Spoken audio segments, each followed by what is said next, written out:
Hey everyone, Kirostyle here, welcome back to the Great Ace Attorney Chronicles. So this might be the last live stream for this game, at least for the foreseeable future, but I hope you've been enjoying it. So in the last live stream, we looked at some of the special content of the game, so that includes the art gallery and the music gallery, as well as the voice gallery. This morning, I posted a new video that has all the promotional videos included in this game, which are basically a collection of all the videos they put out before when advertising these games when they originally were released in Japan. So today we're going to go over the Escapades special contents, which is kind of like a bunch of little skits, and I'll talk a little bit more about what those are as we get going.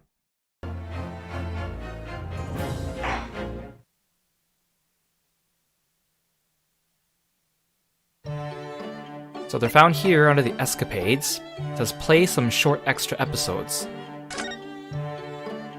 So, these were originally released following the first Great Ace Attorney game, and they were actually released as downloadable content. They released one per week, and I believe they did cost like 300 yen or something like that, but the first episode was free for a limited amount of time. So, they're not like full-on cases or trials, they're more like little side episodes. I'm not sure how canon they are, because I actually haven't watched these myself yet, even though they were available on like the fan subbed version of the original games had these out and available, but I actually didn't go through them despite the fact that I love the game, so I'm excited to go through these as well. In the game, they kept talking about Randst Magazine, which was the magazine that they said that Iris published her Sherlock Sholmes mysteries in, so it's actually a reference to something called Strand Magazine in London at the time, where Sir Arthur Conan Doyle published his original Sherlock Holmes back in the day. And actually, it was quite common back then where authors would write their stories in like little segments or chapters or mini stories, and they would publish them weekly in different magazines, and then eventually when they were all released, they would compile them into books and novels. I know books like Great Expectations, for example, was published like that. So Randst Magazine is a reference to that, and the fact that these downloadable contents were released on a weekly basis is also a reference to the fact that these magazines came out every week. So let's dive into it. The first one is called In the Defendants Antechamber. Oh yeah, so... oh, they're giving me a warning, that's nice. So, there might be spoilers. Well, I guess it says this escapade includes spoilers about the first game story, so if you haven't gone and played through the first game yourself or watched my playthrough of it, and you've stumbled across this video, I recommend you finish the game first to get the full enjoyment out of this. Okay, but we'll get going.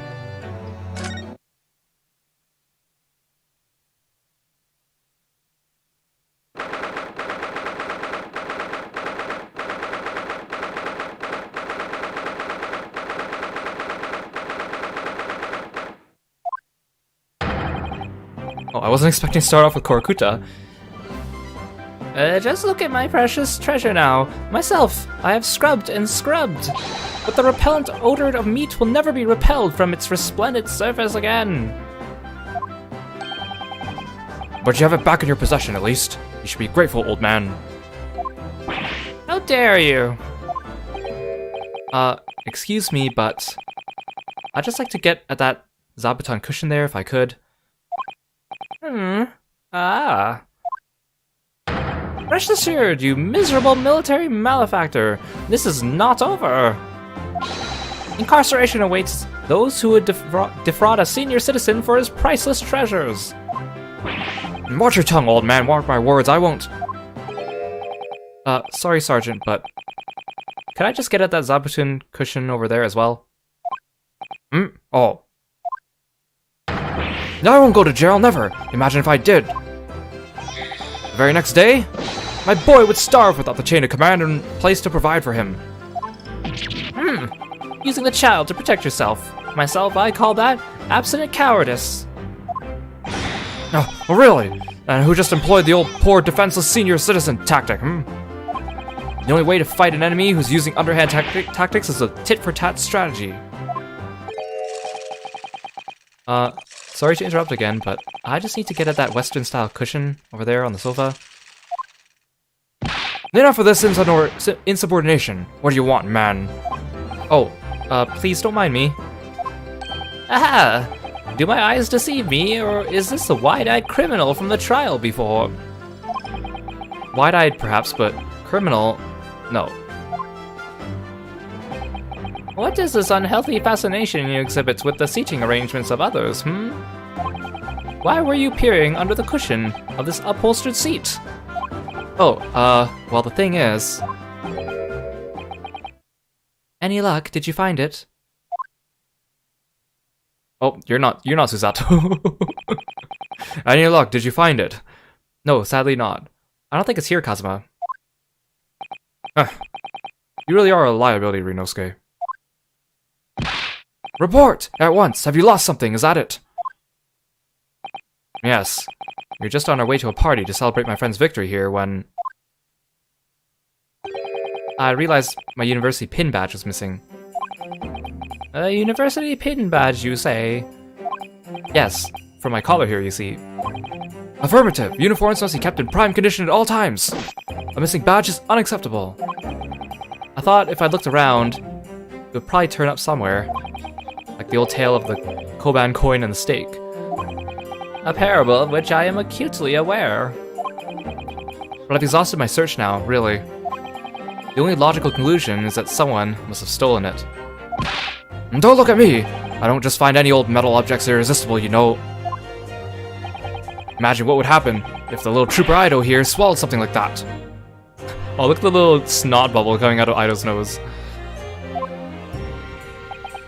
I'm afraid we'll have to give up, Ryunosuke. Still, if you tell the office your student number, they should be able to issue you with a new one. What's the matter? Don't tell me. Yes. I don't remember my student number. I don't believe it. I mean, this is the second time you've lost your badge, isn't it? Third, actually. And if you didn't think you could remember it, you should have made a note of it somewhere. I told you that until I was blue in the face last time this happened. Yes, I do seem to remember someone telling me something along those lines. It was you, was it? Can't you remember who told you that you need to remember it? Well, student numbers are 6 digits, Kazuma. Who can remember 6 whole digits?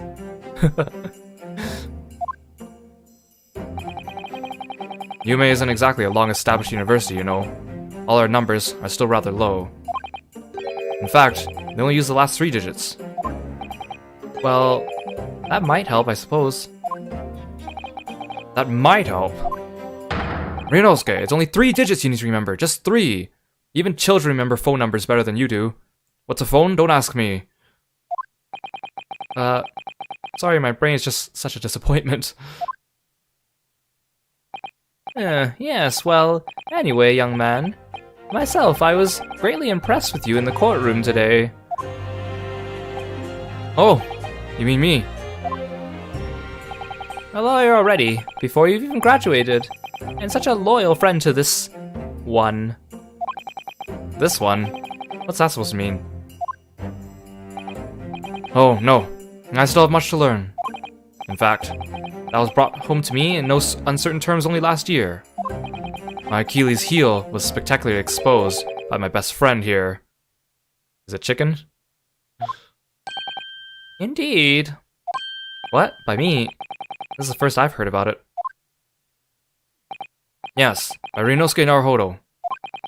You can't have forgotten, surely. It was last summer, at the speech contest. Oh, I remember. I've heard about this. The speech contest? Oh, that. Contestants had to take to the stage and deliver a public address on any subject they chose. We were competing to give the most compelling and powerful speech. Yours was great. It made a huge impact on the audience. Obviously, since I was a budding student of law, I was determined to win. And sure enough, one by one, my opposition fell. When I reached the final at last, I came up against you. Yes, so you did. Not being rude, but when I first laid eyes on you, I thought to myself, this cheeky, wide-eyed no-hoper is out of his depth. He's going to be a pushover. That's your version of not being rude, is it? Well, I paid for my complacency, because it brought on that humiliating defeat. Defeat? How are your ranks compromised? My speech was going very well. I had the audience in the palm of my hand. They hung on my every word. And then, when I came to the very last line... Yes?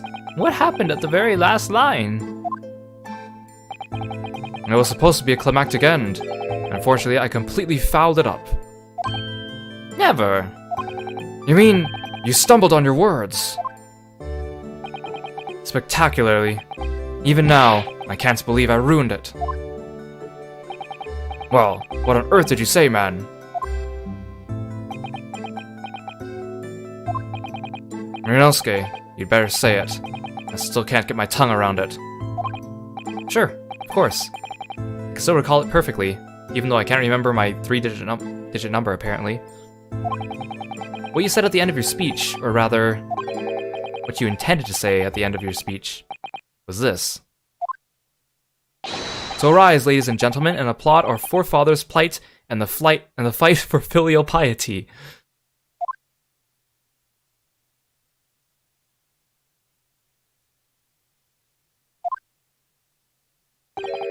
And what went wrong? What indeed? Myself, I see no problem with the pronunciation of these paltry words. In that case, old man, I invite you to say it yourself. Very well then, I shall. Ahem. I'm impressed that they remembered that sentence. So arise, ladies and gentlemen, and applaud our forefathers' plight and the fight for filial pile. That's the exact same error I made. It's impossible. The arise, ladies and gentlemen part I delivered perfectly. The next part had me floundering for a whole 5 minutes. 5 minutes, Kazuma. By the end of it, I was on my knees in front of the podium, a blabbering mess. And that's when the audience started to heckle you.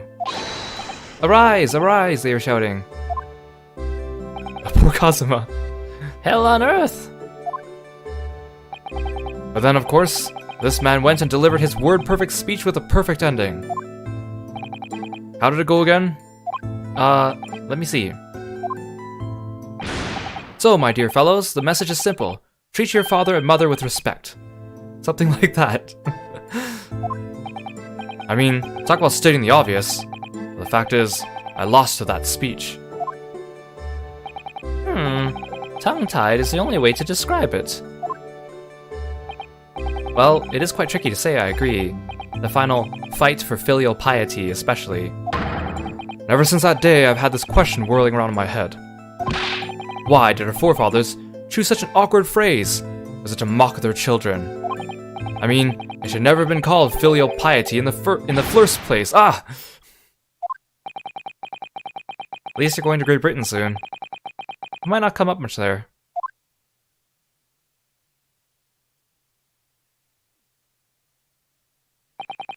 Well, anyway, having lost that accursed contest, I came after you to ask you a question. How is it that you never trip up on your words? I inquired. You just gave me a broad smile and said, speaking fast is my hobby. I mean, really? What kind of hobby is that?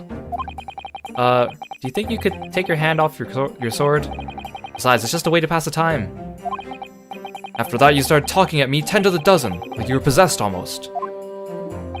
Honestly, you can't imagine the shock I suffered that day. You really can't. You're right. I really can't. Speaking fast is just a sort of hobby I'd expect a civilian like you to waste his time on. Well, you have to practice, of course, but there are some simple things to start with. Like this famous one, for example. Swift samurai swords swipe silently sideways. Ah yes, even a decrepit tongue in an ailing frame such as mine could find its way around that one. I've no doubt. It's just a bit fun, really. I can't imagine anyone would struggle to say it. Isn't that right, Kazuma? Swift samurai sword. Ah! A blabbering mess by word 2. It's not just a samurai. Every good soldier needs to be able to handle a sword. That's why I've been busy teaching Ido the finer points of swordplay. None of this wordplay nonsense, Private. Having to think of it, not long after that, we started to attend lectures together, didn't we? So they've only been friends for like a year before this? Man, because they act like such best close friends. I would have thought that they were friends since like childhood, but they weren't. We got into that debate about family values at the Sukiyaki place on campus. Do you remember? Yes, the argument was full of jokes and puns and wordplay, as usual. I remember it well. Oh, was it? In any case, I swore that I would never let myself forget the shock you gave me back then. As a symbol of how seriously I took that oath, I decided to wear this, my red Hachimaki headband. Wait, so he hasn't been wearing the headband for longer than that? Only in the past year before this trial?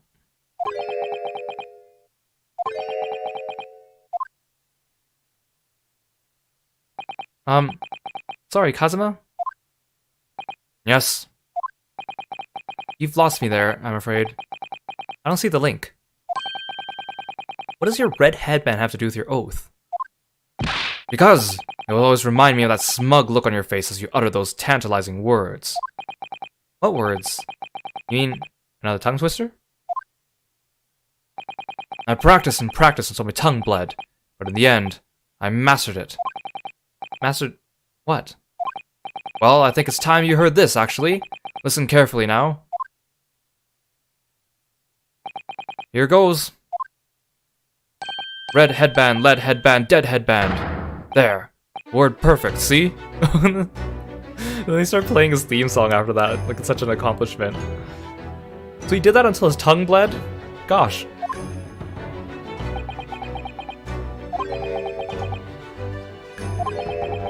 Looks like no one's impressed. I'd actually been meaning to ask you about that. About the story behind your headband, I mean. Well, now you know. So I'll never forget the shock and humiliation of that day. That's why I wear this red headband every single day without fail. Well, I don't know exactly how much of a shock you think you had back then, but it can't be more than the shock you just given me now. What do you mean? Well, I'm sorry I had to tell you, but the tongue twister I said didn't go the way you seem to have remembered it. Hmm? It's just as famous as Swift Samurai Swords, so I can't believe you don't know it, really. It goes red bread pan, lead bread pan, dead man. Wait, what? Dead bread pa- Ugh! It seems I've knocked some wind out of that headband of yours. It's not too late, Private. You can always start wearing a red bread pan on your head instead. Your youthful vigor is manifest, young man. Your cheeks are glowing redder than your hachimaki. Ah! Why do so many words have to be so similar? So, looking forward to Great Britain then, where you'll have to deliver speeches in court in English. And I suppose I could always shell she cells on the seashore. Oh, that was cute. I thought they were going to continue arguing about the Koban coin and the steak. It's nice to see some of the minor characters in these, though. I don't know how canon that is, though. I think it's just a joke. Surely that's not really the reason why he wore the headband, right? That was fun, though. So the next one is in a first-class cabin. In this second escapade, it transpires that another crime was committed aboard the SS Buria. The stakes are high as Sholmes and Stroganoff pursue the culprit, but there's more to the crime than meets the eye. It's kind of sad they put Kazuma in the banner for this one, considering it sounds like it's taking place after the events, right? Okay, let's have a look.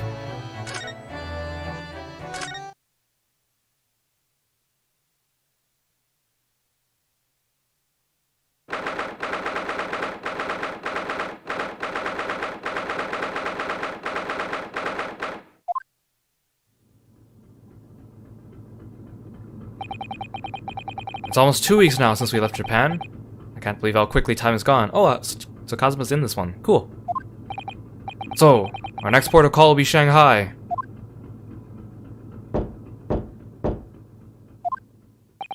Who's there? Who could it be at this hour? A detective! A detective? Ooh.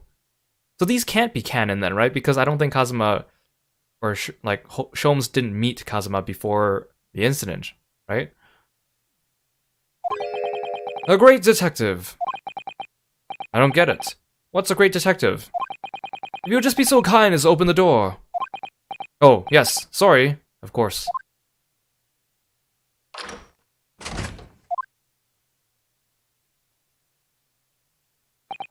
There's something wrong, detective.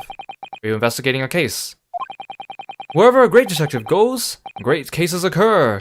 Indeed, I am the root of all evil. Did they play this musical theme for him now? That's great. Sorry. Then I don't think I want you in my cabin.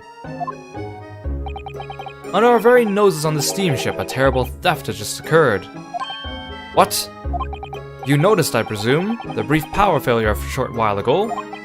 Oh yes, the power couldn't have been out for more than 10 minutes so. Indeed, yet that was ample time for this wicked crime to be perpetrated. I see, well, clearly it's a case that needs investigating. Precisely. The culprit ran away in this direction, down the first-class cabin passageway here. Really, the thief came this way? I'm quite sure of it. It may have escaped the attention of the dim-witted crew, but not of the great detective. To that end, I'd be obliged if you would allow me to investigate here in this cabin. Well... How curious. Is there some reason why it would be inconvenience you to have your cabin searched? Inconvenience me? Well, I'd be lying if I said no. After all, there's a stowaway in that wardrobe, right over there. It's just me in here, you see. No one else. So you might perhaps want to focus your attention on one of the other first-class cabins. And as it happens, you are the only first-class passenger at present. The other cabins are vacant. Oh.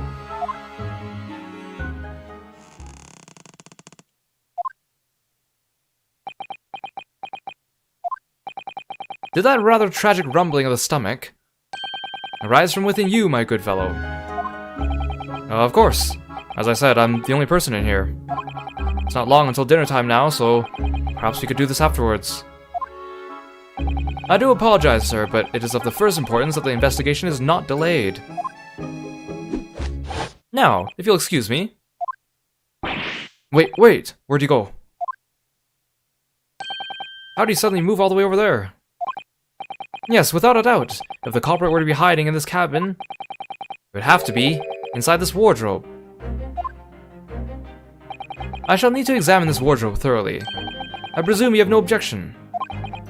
I'm sorry, but I'm gonna have to decline. Really, you won't find any... Achoo! Achoo!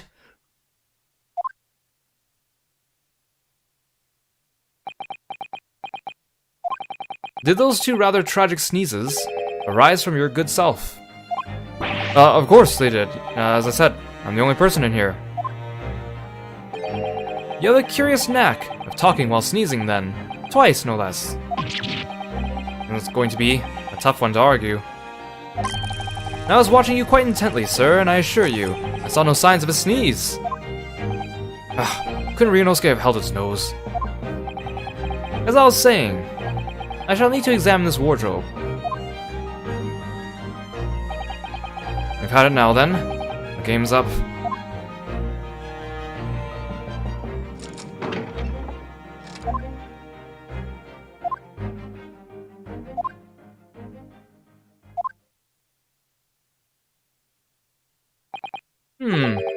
Nobody hiding in there, it seems. What? You seem surprised. No, not at all. Yes, I am. He was in there for sure. I shut the doors on him myself.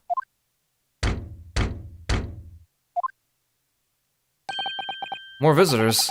Who's this now?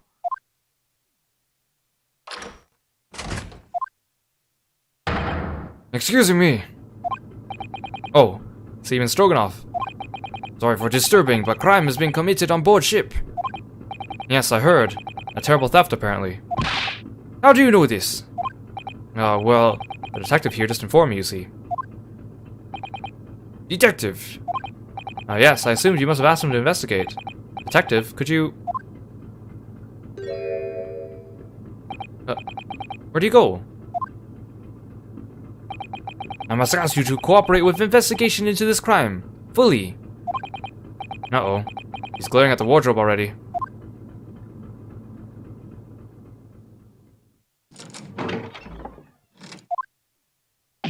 Yeah!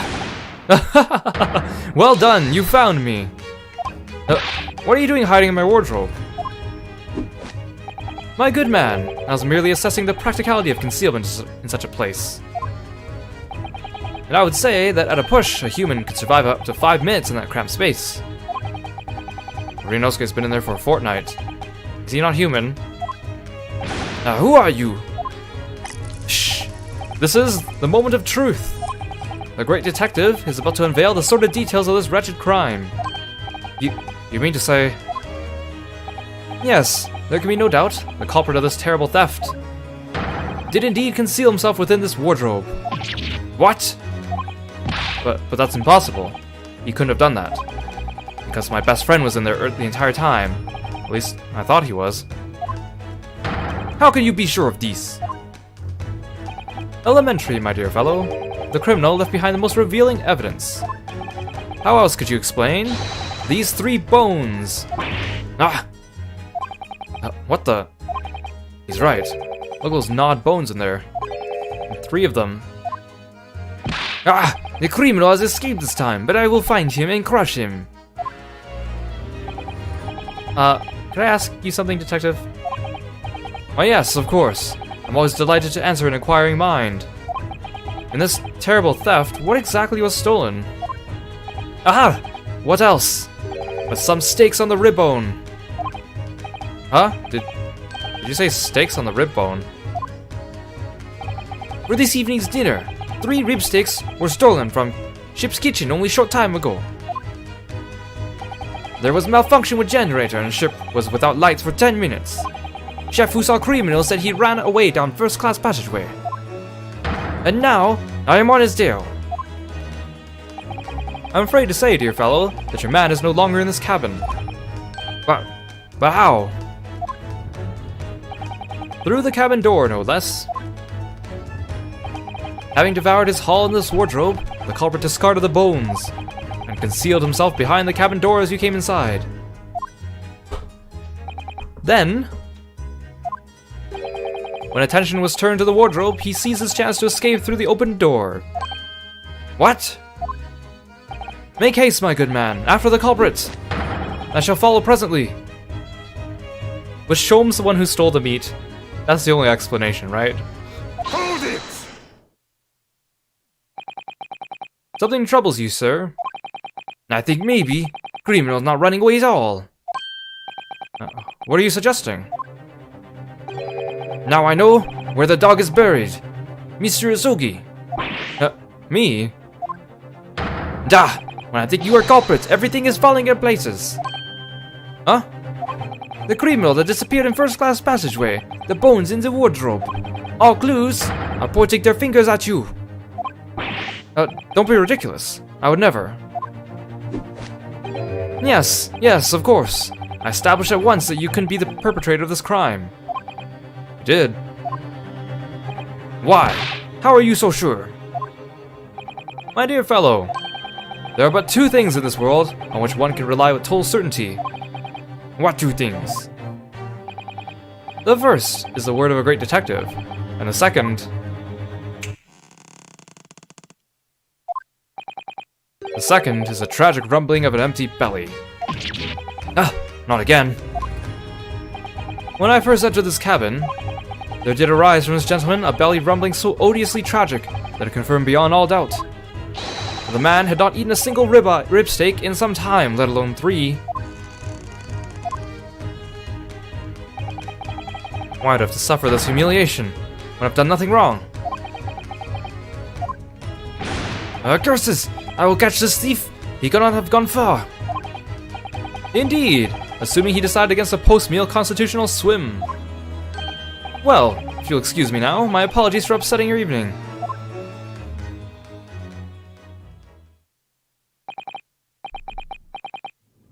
Detective, one moment, please.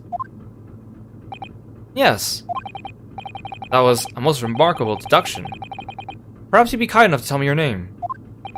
Ah, you quite slipped my mind.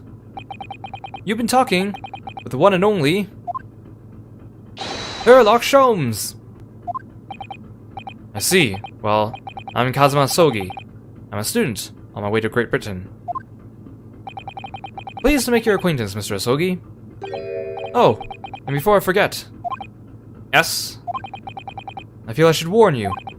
Live cargo is strictly forbidden on this vessel. So you do well to conceal the stowaway currently lying low under your bed as carefully as possible.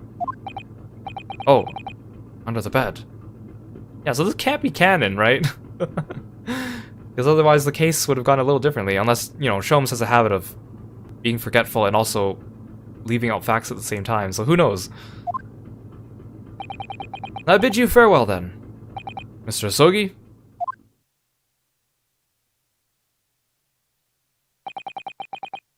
He's uncovered our secret. I suppose I should have expected nothing less of a great detective.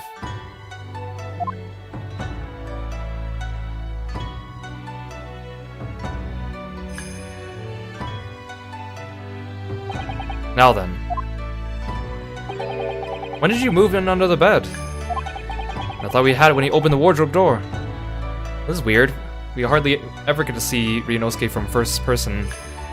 Because he's usually the first person. I guess because we've never played as Kazuma either, so it's kind of neat to be him.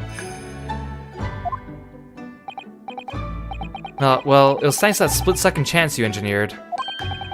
That I what? You distracted him for a moment, remember? When you suggested that he investigate the other cabins instead. Oh yes. He turned to look towards the corridor, didn't he? Man, that was really fast and very quiet of you, Ryunosuke. Well, I couldn't see what he was doing, of course. I thought to myself, it's now or never. The next thing I knew, I was under the bed. You really know how to give me a scare, don't you? Anyway, what's all this about the rib sticks, eh? Sorry about that. I've just been so hungry.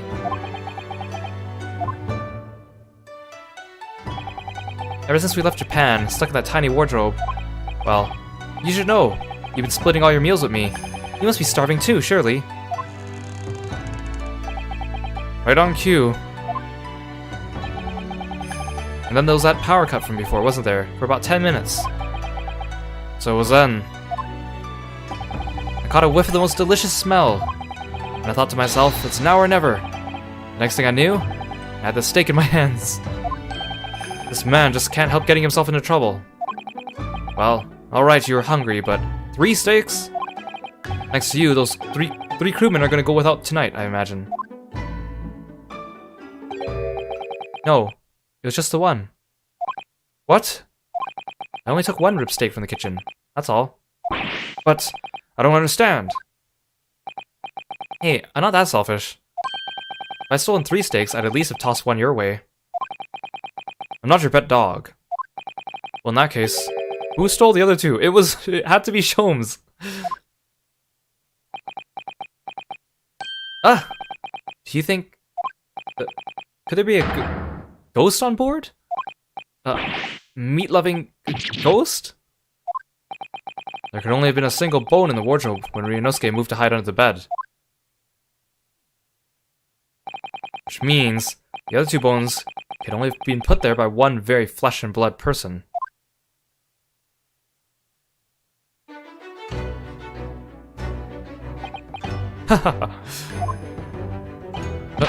What's so funny?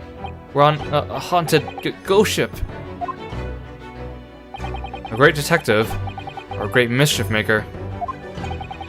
Either way, I think I'd like to spend a little more time getting to know that man. A great airlock Sholmes.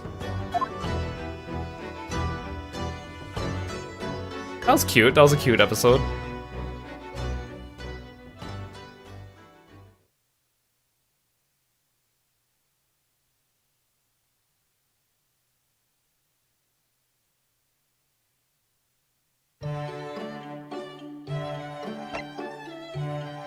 Okay, episode 3 at the British Supreme Court. This escapade takes place as Ryunosuke and Susato visit Lord Strongheart to report on the outcome of Mr. Natsume's trial. They find a flustered Inspector Gregson attempting to solve a very taxing problem before his time runs out.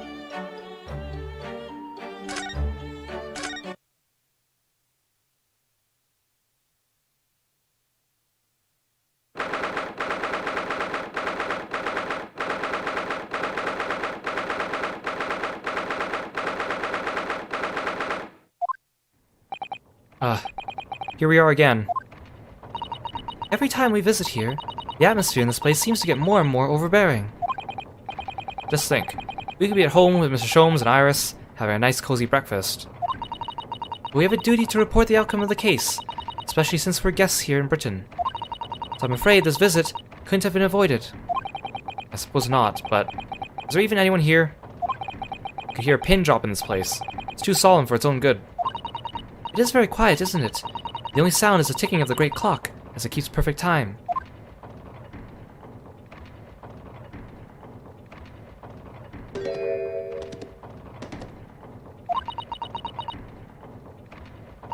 What was that, I wonder? The usual comforting sound of the clock seems to have been joined by a less comforting, shuffling sound today.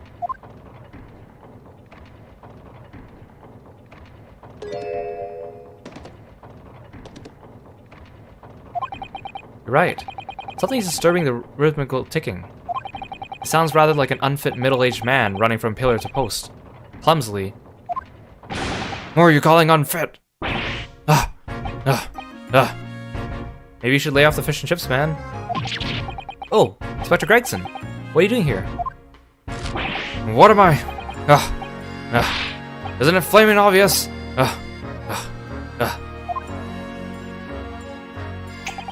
58 seconds remaining, Inspector. We'll have to talk later, Sunshine.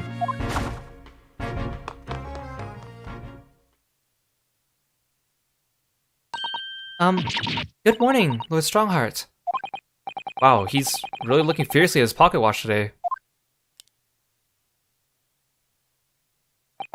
And good morning to you. Business so early in the day. Oh, yes. Well, I mean, it's about the other day. We are to deliver a report, Lord Strongheart. As our dealings with Mr. Natsume are now over. Oh yes, the little Japanese man. I've already cast my eyes over Van Zeek's report.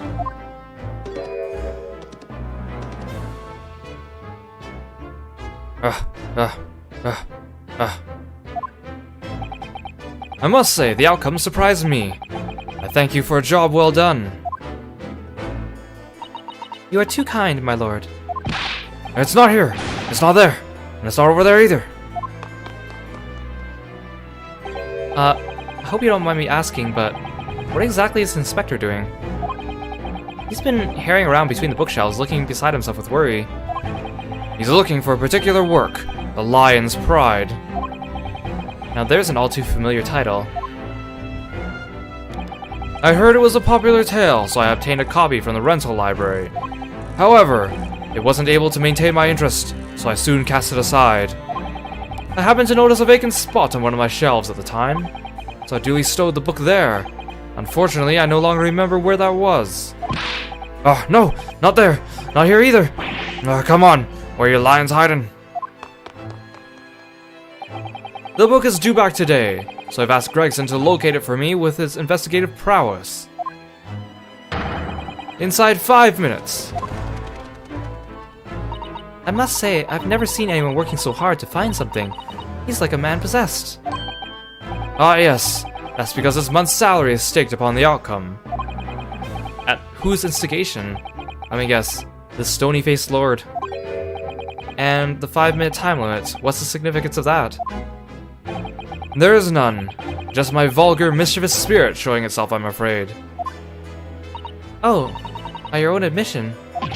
I can't, my feet, are killing me. 5 seconds. 4, 3, 2, 1. Time's up, Inspector.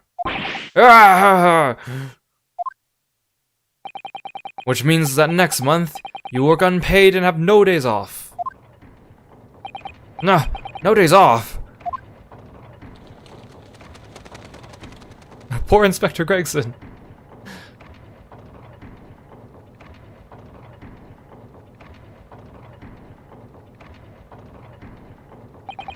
There really are just so many books here. It's overwhelming.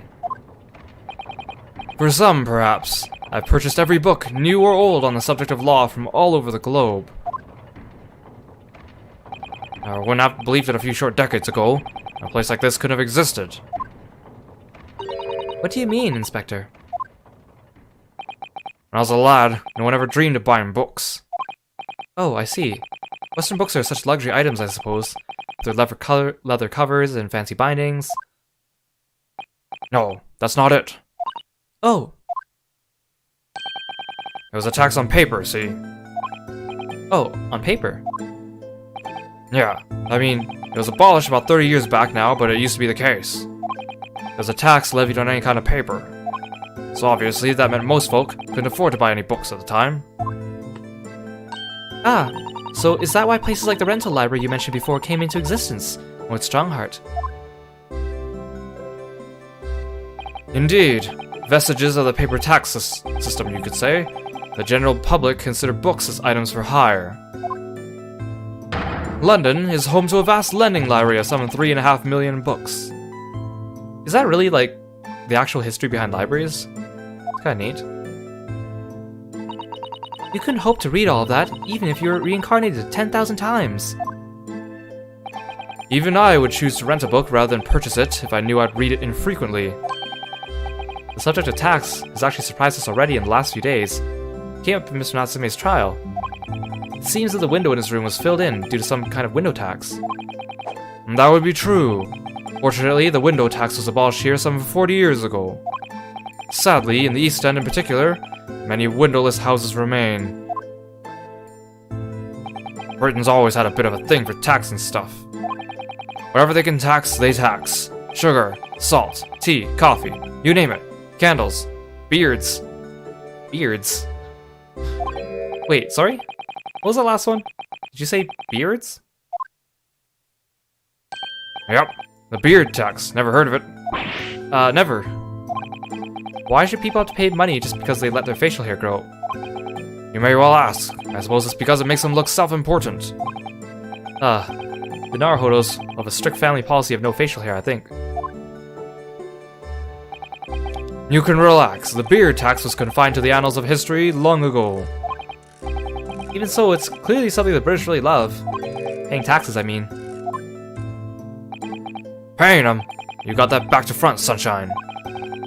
But you can't deny you've had a lot of funny taxes over the years. You'd never find anything like that in Japan. Would you, Mr. Sato? In actual fact, I'm afraid to say that you would, Mr. Naruhodo. What? No. You don't mean... Surely there's never been a window tax in Japan. No, but there have been similarly obscure taxes. For example, in the Edo period, there was a frontage tax. What was that? It was a tax not on windows, but on the entrance to properties. The larger a property's entrance was, the greater the tax that was levied on it. Even today, some mansions survive with extremely narrow entrances due to that old form of tax. I had no idea. So you Japanese are as twisted as us Brits. But we never had beer tax. I mean, that's really going a step too far. Well, no, that's true. I'm not aware of any taxes for beards, at least. What do you mean, at least? Well, rather than tax them, the shogunate did once prohibit them outright. The ruling class prohibited beards. It was called the Great Beard Prohibition. It was an Edo period edict. But why did the powers that be want to ban beards? Because it makes people look self-important. Just an idea. It would seem that the rulers in the East and the West have had very similar ideas over the years.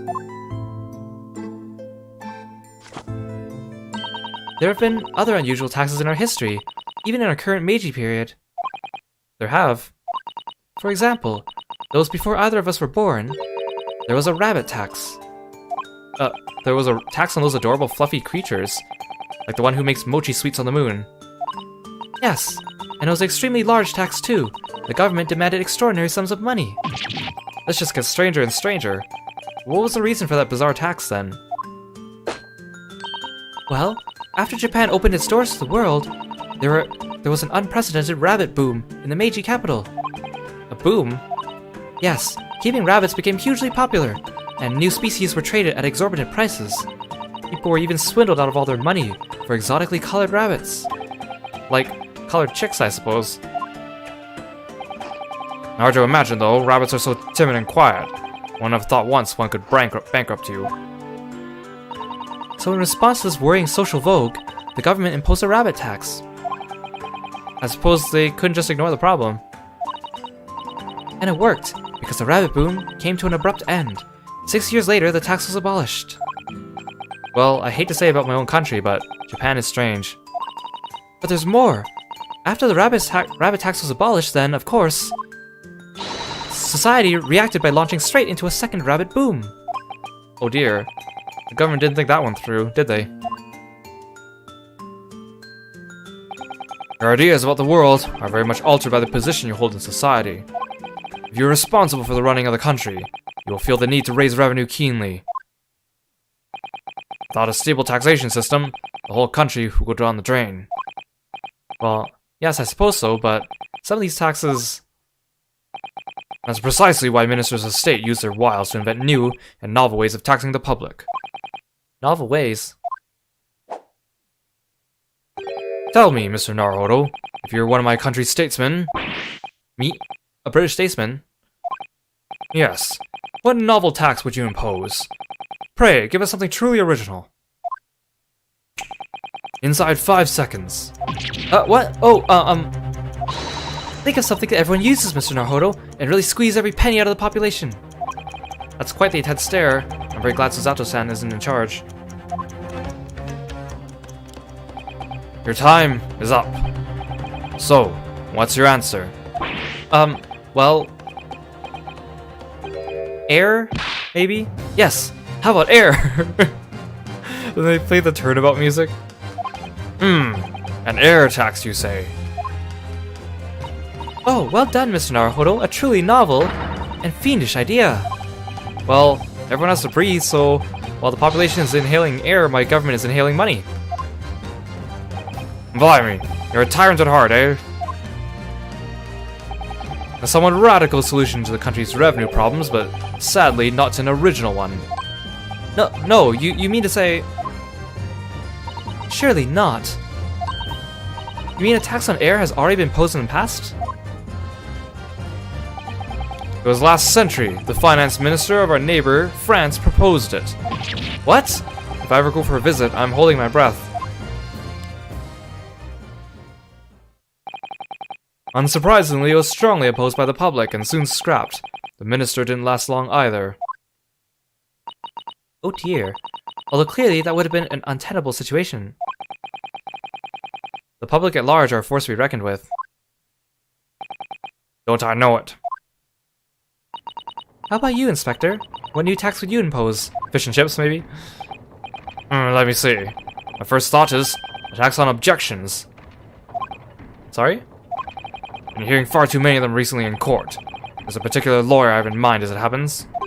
So I think an objection tax could be very handy. Good to see you don't allow your personal views to influence your work in public office. I reckon 5 pence for every objection raised would be about alright. A most amusing proposal, Gregson. A most unamusing proposal, my lord.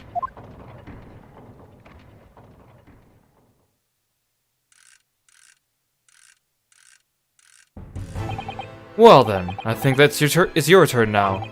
Sorry, my turn for what? Why? What else? To locate my missing copy of The Lion's Pride. Oh! It's on one of the shelves in this room. Of that I am certain. Now, I shall give you 10 minutes. And let's stake your student stipend on it, Fail to find the book, and you forfeit next month's payment. Objection! Your time starts now. Oh, and one more thing. I believe you just said the word objection. Kindly leave your 5 pence over there before you begin combing the shelves. This tax is going to be the death of me.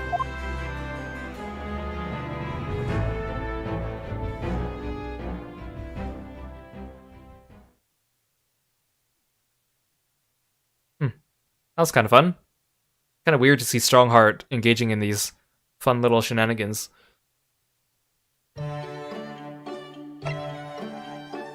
Episode 4, in Sholmes' Suite. This 4th escapade unfolds one morning on Baker Street when Iris prepared breakfast for everyone as usual, but Ryunosuke wakes to find an envelope under his door containing a death threat. Who on earth could have put it there and why?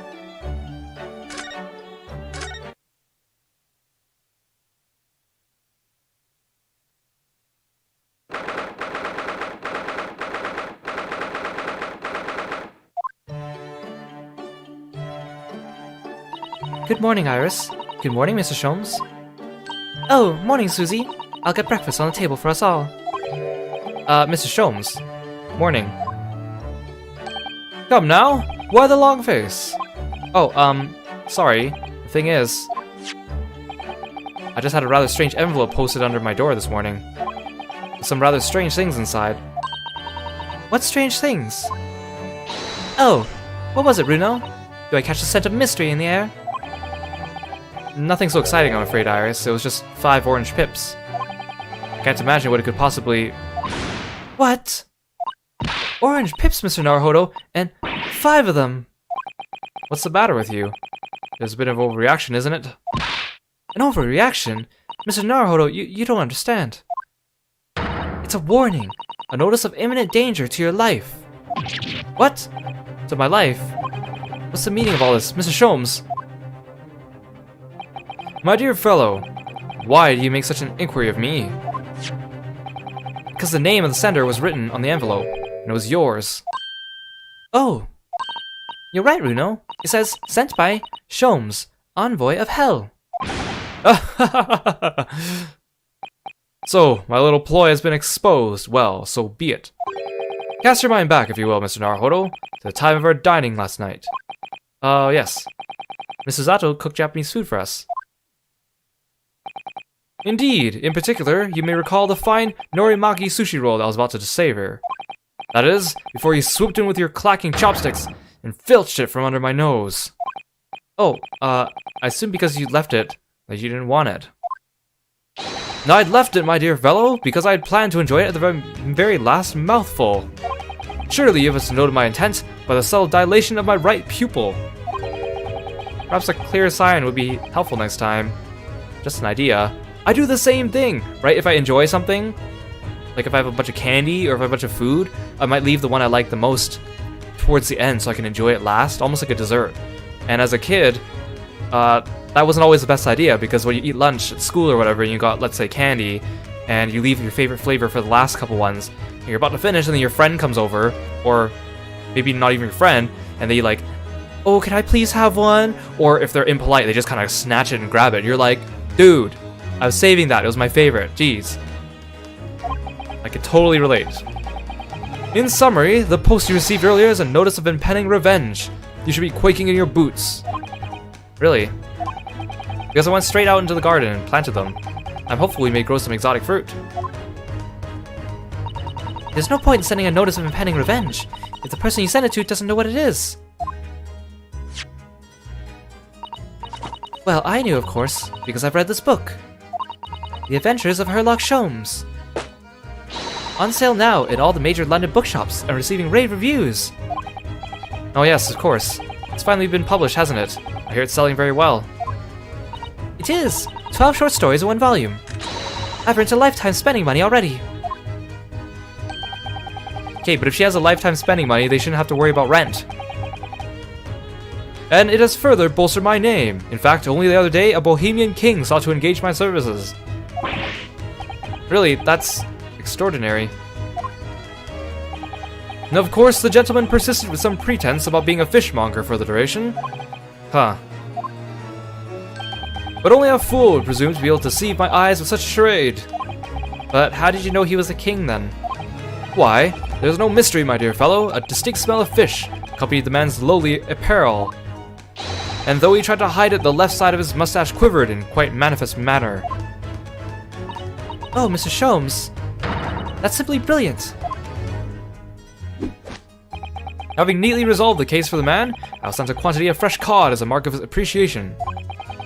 I think perhaps you shouldn't discount the possibility that he actually was a fishmonger. Ah, is that it? Can anyone else smell burning? Oh, yes, you're right. And look, smoke! I think maybe... Fire! Fire! There's a fire, everyone! Really? A fire? We must leave at once! Everyone out of the building! No, wait, I have to go back to my room first. Are you deranged? If you're not asphyxiated by the smoke, the flames will burn you to death. But my Daruma doll, I can't let my Daruma burn. It means too much. Ugh, drat! Sorry, but I'm going to make a dash for it upstairs. Oh, Bruno, you're so funny. There's no time for jokes, Iris. Go, quickly, get out of here. But there's no fire. Is there, Hurley? Huh? Ah, what a delight to see the ploy enacted in the flesh. I wouldn't have dared to dream I should be so lucky. Mrs. Atto?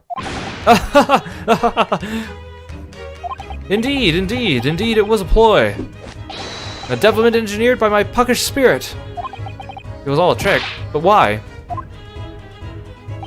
It is a simple experiment of the mind, Mr. Naruhodo. When his life is threatened, the fellow is compelled instinctively to protect that property which he attaches matching importance. And after your own life, Bruno, the most important thing to you seems to be your Daruma doll. I mean, that's kind of cute. When I was a kid, I would always think of that myself, right? Because you talk about like fire safety and stuff at school, and I'd go home and be like, man, if there was a fire, what would I grab from my room? And like, I would put that stuff like conveniently near each other just in case, what if there was a fire? Then I'd grab it. And I'm pretty sure one of them was like my giant teddy bear, which, like, it wasn't gigantic, but for me as a, like, kindergarten and first grader kid, it was pretty big. And I think I still have it, but it was like, I don't even know why it was important to me, because I never played with it or anything, but I think it's just because it looked so grand, because it was quite large for its size, or for my size. So I was like, oh, if there's a fire, I'll grab my teddy bear, and that, like, little box of stuff I put next to it, and I'm gonna take that stuff out with me, even if they tell me at school that you're not supposed to take anything with you if there's a fire, you should just go straight out, but I will grab that, my teddy bear. Let's not dwell on that, shall we, Iris? So, you knew all along, Mrs. Sato, that it was a trick? Yes, of course. The very ploy is described in this book. The Adventures of Herlock Sholmes. On sale now in all major London bookshops and receiving rave reviews. Not again. I've used that device quite satisfactorily in the past to solve a case. Oh yes, it was a great success, wasn't it? But then it became something of a habit, didn't it? You started yelling fire at every crime scene. In the end, people started to pay no attention to you at all. Yes, that's true. There was a time when I was known as the Sholmes who cried wolf. I think there's a lesson to be learnt in there somewhere. But sadly, my little ploy failed to yield results this time. Iris was utterly unmoved. What do you mean? Well, I was anticipating that Iris would immediately expose her secret hiding place. The location of the nest egg she must have cached somewhere in this room. Nest egg? You think Iris has some secret savings? Why, naturally. The book is selling like hotcakes after all. It is a simple deduction indeed to conclude that the profits must be concealed here within these walls. Oh, Mr. Sholmes, are you in need of money? Ah, I bet I know what it is. It's that new microscope that's gone on sale, isn't it, Hurley? And what else? I have such a strong desire to own one, yet my purse is £1 too light. And no offer of a loan has been forthcoming. I've been forced to resort to an alternative stratagem. Sorry, Hurley, but I'm not falling for that. I'm not coming from the Sholmes who cried wolf. Ah! How vexing! You really shouldn't be trying to steal a 10-year-old's savings, you know. My book is full of little tricks like that, you see? The army of the great detective. Except in this case, both the orange pips and the fake fire fell a little flat, didn't they? Oh, I have plenty more tricks up my sleeve. Take, for example, the case of the Boscombe Valley Mystery. I'm already filled with dread just from the title. It is a tale of extraordinary skill on the part of the great detective, the skill of tracking. Tracking? When I arrived at the scene of the crime in the eponymous valley, there were footprints everywhere, but my eye was immediately drawn to one set in particular. Oh, Mr. Sholmes, your detective instincts are truly remarkable. As you know, my dear madam, no detail, no matter how small, escapes the scrutiny of these eyes. So, I tracked my query, following the trail of his footprints all the way to the man's place of residence. It led you directly to the culprit's house. What a triumph. You must understand, it led me directly to my own house, my dear fellow. Huh? Where the footprints were, in the final analysis, those made by my own shoes. Hurley had left here for Boscombe Valley as soon as he received the telegram about the case, you see. And then he followed his own trail straight back here to Baker Street. Huh. Now, Iris, please. You make it almost humdrum, but I assure you it is no easy feat. Tracking of this nature is a skill possessed only by the great Herlock Sholmes. You're right, it really is extraordinary. Quite so, extraordinary is the word, and let it be the last on the subject. Anyway, needless to say, I subsequently went on to solve the case with various other deductions. Huh. Yes, it's the various other deductions that I'm interested in. Ah, well, you shall have to read the book then. I'm sure Iris has penned it with her usual flourish. Oh, absolutely! I put an ingenious spin on the great detective's exploits. It must have been very ingenious to make this man even sound remotely credible as a detective. Wait, is that... Does it smell like something's burning again? We've had enough devilment for one day, Mr. Sholmes. Put your puckish spirit back to bed. I assure you, this has nothing to do with me or my spirit. What? Oh no, the smoke is getting thicker! You mean, it's not a trick this time? There really is a... Fire! Fire! There's a fire, everyone! Ah! Mrs. Zato, where are you going? Stand aside, Mr. Naruhodo! Ah! Easy, Mr. Sholmes! What are you... Mr. Sholmes! Why did you just chuck that bust of Napoleon on the floor? Oh! Look at that! And amongst all the broken porcelain... Coins! Sovereigns, in fact! Worth a whole pound each! Come, everyone! We must leave at once! Evacuate the building! Wouldn't it be harder to pick up all the money if you smash it on the floor like that, though?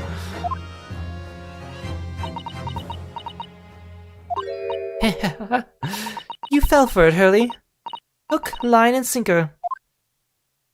Ah. Wait, you mean... Iris?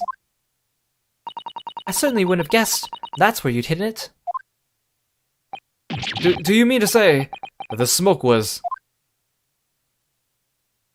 My own puckish spirit needs to come out and play sometimes too, you know? What? Ah, of course. I know what it is, Iris. It's that indoor herb garden set that went on sale last week, isn't it? That's what you're after. I want one so desperately, but I'm £4 short. Okay, I thought you said the book gave you more money than you needed for a lifetime. And even though you told me you didn't have any money to spare before, I knew you had a secret nest egg somewhere in this room.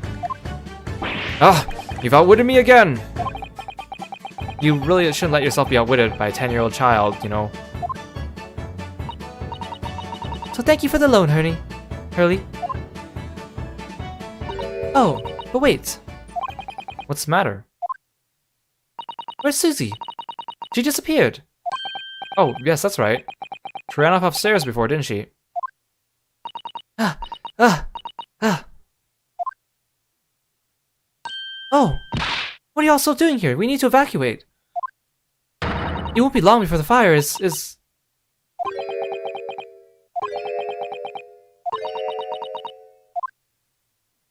Ah! Sorry, Susie. Children will get up to mischief once in a while, you know. It's all perfectly harmless. Harmless, maybe, but also devious. Wait, but what did she bring with her? I want to know. Was it just money? Oh well, at least nobody was hurt. Apart from a Napoleon and my secret hoard. Now tell us, Miss Susato, what is it that you went so fleet-footedly to fetch? Sorry? Oh, no, nothing. This is nothing. Susie, that's your notebook detailing all of Runo's trials, isn't it? It's bulging at the seams. What? Ah, a testament to the various people you've helped over the past months. Miss Susato, Well, I am your judicial assistant after all. Aw, Susato, you're so good. But come on, don't you put all your books in that sleeve of yours? You seem to pull them all out of nowhere all the time. I would do anything to ensure the safety of these records. Even risk my life if necessary. Here everyone else is joking around and wanting money from each other, and Susato's being such a good girl. I mean, it's very important to me. It's like a diary of everything we've achieved together. Aww. I'm getting all teary-eyed now. Yes, in stark contrast to a certain someone who would have fetched his Daruma doll, I must say.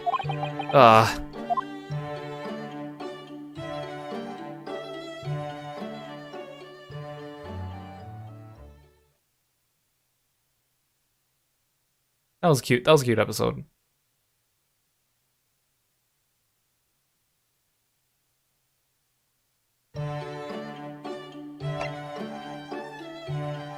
Episode 5 at Naruhodo's Legal Consultancy.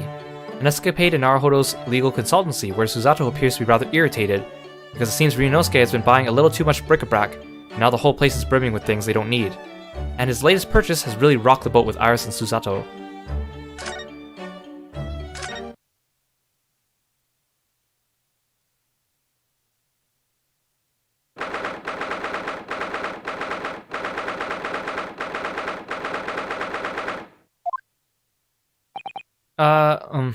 Hello. I'm back. Oh, hello, Mr. Naruhodo. Did you have a good outing? Hi, Runo. What's the matter? Your eyes are as big as dinner plates. Iris, I wasn't expecting to see you here. I've just made some tea, Mr. Naruhodo. Would you like a cup? A cup or two, yes. Definite tea, haha.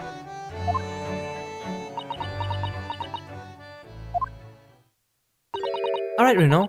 What's going on? You're acting extremely strangely. What, me? No, not at all. I'm as normal can be. Normality itself. Ha ha ha. Not again, Mr. Naruhodo. Sorry, not... What again? What do you mean, Susie?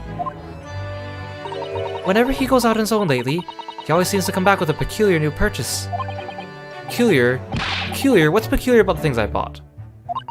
You seem to think that anything British is a curio you must simply have. You keep buying things of bric-a-brac, even though you don't know what they are.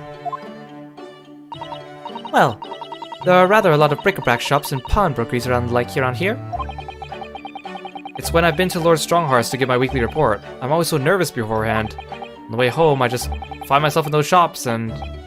Yes, alright, I can't deny it. I bought something.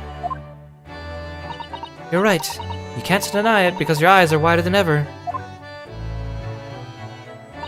You really ought to put up a warning sign about them. They're bigger than some potholes around here. It's hard to resist things at the bric-a-brac shop. It's also cheap. Mr. Sholmes has given me lots of useful advice about how to pick out the real bargains. You must remember, Runo, that Hurley likes to have fun with you. Take his advice with a big pinch of salt. Well, that's true. That thing he told me was a pot stand wasn't a pot at all. I'd never guessed it was a collapsible top hat. No, and I never have guessed that you could fill up this once empty room so quickly.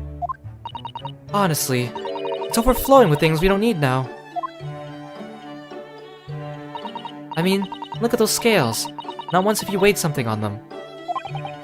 I know, but ever since I first stood at the defendant's bench in court, I don't know why, but I've just really wanted my own little set of scales. Let's see it then, Mr. Naruhodo. What have you come home with today? Oh, well, it's, one of these. What is it? It looks all dry and shriveled up in a ball. Really, Mr. Naruhodo? What is it? It's a sea anemone. An anemone? Yes, I mean, I know it doesn't look like it at the moment. It's all shriveled up, like you said. Aren't sea anemones living creatures? The ones that dance about on the seabed? Yes, exactly, the ones that dance about on the seabed. Oh, they sell sea anemones in bric-a-brac shops here in Britain. I don't know whether they normally do or not, but I do know that I bought one today. But why, Bruno? Well, yes, for the aquarium, of course. Aquarium. I don't know that word. Well, according to the shopkeeper, keeping sea creatures in tanks was hugely popular here in London before. Oh yes, some people have beautiful fish in seawater tanks, it's true. Having an aquarium became popular because the old glass tax was abolished. There it is again, rearing its ugly head, the subject of taxation. It was a real craze for a while. Everyone in London had one. For a while. Yes, it didn't last long. People's enthusiasm soon waned. It's just far too much work to be changing the seawater regularly in a city like London. Never a truer word said, I'm sure. You think people might have realized that from the start, really, wouldn't you? Anyway, that was long before I was born. So now, everyone jokes that there's an unloved aquarium covered in dust in every attic in the capital. And it's true, there's one in this attic too. When I told the man in the bric-a-brac shop about it, he had these words of wisdom. That's why this is the age of the sea anemone. That made a lot of sense to me. It made sense to you, did it? But Bruno, this anemone is completely dried up. You just need to soak it in water overnight and it'll be as good as new. That's what the man said. I'm not sure it works in the same way as dried wakame seaweed, Mr. Naruhodo. Once I save some money, I'm going to buy some prawns to keep this little fellow company. Oh, that's cute. I mean, the idea of doing it is cute. I don't think he's doing it right, but it's cute. Oh, how exciting! The office will be teeming with life. Will it really? Britain is a funny country, though. I mean, sea anemone craze? Well, they say people in glass houses about comments like that here, Mr. Naruhodo. Don't forget that there was a very curious rabbit craze in our own country not very long ago. A mortifying chapter that people would try to erase from the history books 100 years from now, I'm sure. You know, there was another craze as well before the aquarium one. Have you heard of Wardian cases? Wardy what? No, I've definitely never heard of them.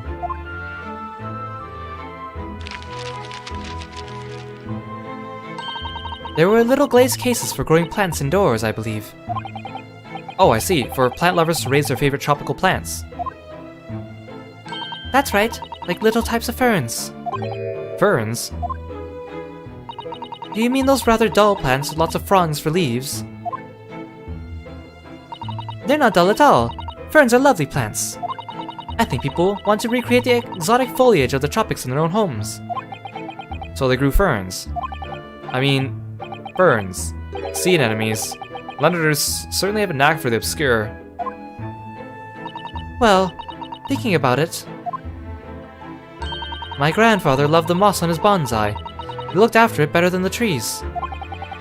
It seems like the most obscure something is, or the more obscure something is, the more it interests people.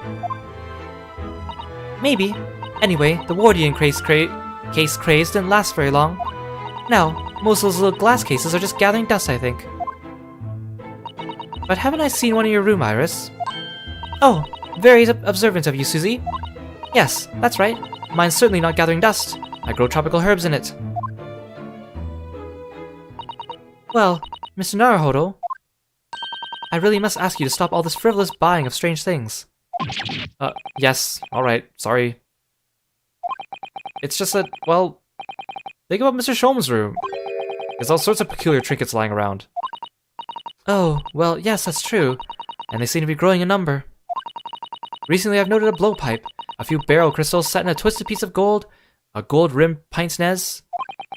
I spotted a small gramophone record there the other day, so I slipped it onto the gramophone. But it was just a whispering voice saying, "Nobury, nothing more." What could it possibly be about? Those are all mementos of cases that Hurley solved over the years. Exactly. That's what I want to create in here. Just that sort of atmosphere. Ah, a room full of meaningful trinkets, each with their own unique history, you mean? Yes, that.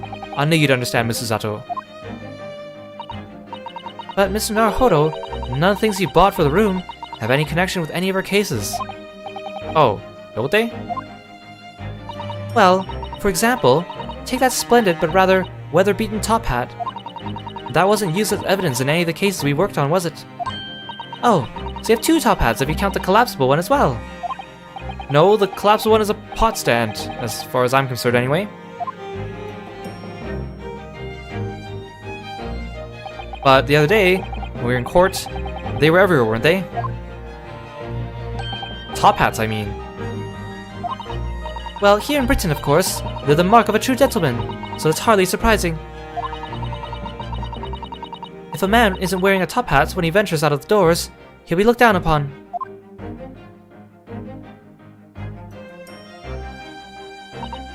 Gosh, it has very strict rules, doesn't it? The English Gentleman's Code. I've been wondering how I look in a top hat recently. After all, my university uniform is black as well, so I think it would be very in keeping. Imagine Rinosuke with a top hat. Oh, what a good idea! Go on then, Runo, try it on. Do we get to see this, please? Please.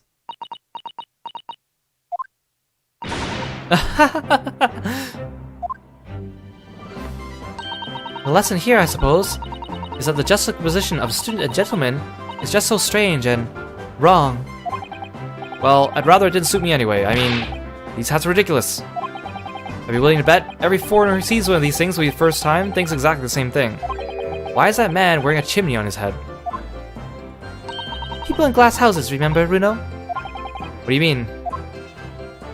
Well, what about Japanese chanmagi top knots? Those haircuts are the height of ridiculousness. Ah, true. At least you can take a hat off. Once you have a chanmage, it's cha on your head for good. I'd be willing to bet every foreigner who sees a chanmage for the first time thinks exactly the same thing. Why is that man wearing a cannon on his head? I suppose that's what it means to have different cultures, isn't it? I want to see top hat Rinosuke. On the subject of hats, what Mr. Sholmes always wears is really very strange, don't you think? I beg your pardon, Mr. Naruhodo. What a thing to say! That hat is the very essence of Mr. Sholmes. Yes, without his deer stalker, the great detective would be unrecognizable. See, that's why I couldn't recognize him the first time I saw him in his home clothes. It's called a deer stalker. That's a surprisingly swanky name. It's a hat of a hunter, just like the flat cap. I made up my mind long ago to visit Regent Street and buy one for myself. I'm not sure it's going to fit over your hair. Well, I think it's perfect for a great detective who stalks his criminal quarry. What do you think is strange about it anyway? Well, you've seen it. It has 2 brims, one at the front and one at the back. Why do you need 2 brims on a hat? Surely one at the front is enough, no? One moment, please. If you ask me, it's just Mr. Sholmes' madcap personality coming through. I bet it's so that he doesn't have to think about which way round to put it on or something like that. Mr. Sholmes does not have a madcap personality. He always has a clear head. Deer stalkers were made for hunters who had to hide in the thickets where they were stalking their prey. The brim at the back was designed to stop the stalks of plants scratching the backs of their necks. Oh, so that's the reason. Thank you, Iris, for educating us. Mr. Sholmes doesn't spend a lot of time in thickets, though, does he? Well, no. That's true. I'm telling you, it's just his impetuous personality. That's my theory, and I'm sticking to it, firmly. Ah! Here you all are! Oh, good afternoon, Mr. Sholmes. I've not long since made some tea, Mr. Sholmes. Would you like would you like a cup? I see I've come at a good time, Mrs. Zato. Thank you. Now, I have something I should like you all to see. I've designed myself a brand new Great Detective's hat. What the? There's a brim. At the front and the back. And at both sides. 4 brims in total. Your observation is quite correct, my dear madam. I'm a busy man, you see. But with this hat, whichever way I put it on, I shall always have it pointing in the correct way. Oh, With my previous hat, I could, in an impetuous moment, wear it erroneously with the brims on either side. That's impressively clumsy, I would say. and I must regretfully say that your madcap theory was correct after all. But really, Mr. Sholmes, with brims on all four sides like that, wouldn't it just be better to wear a top hat instead? Oh yes, then however he puts it on, you'll have a brim all around. What? So true! So true! How could I have been so blinkered to this fact until now? Well, fortunately, I happen to have two top hats here. If you just lift the pot off it, you're welcome to try that one there. Indeed I shall, my good fellow. Much obliged.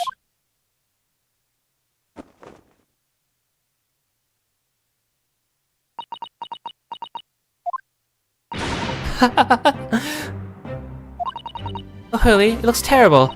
More terrible than I could possibly have imagined. Well, that's not good. Maybe it's because of your long face. Paired with a tall hat, it just doesn't work. Well, I think it's very nice, Mr. Sholmes. Even if we'll have a whole world in fits of laughter. Ah! I should never have meddled with it. Give me a deerstalker forevermore. And give me my regulation university hat forevermore. There's still hope that you'll graduate one day, Mr. Naruhodo. Don't give up.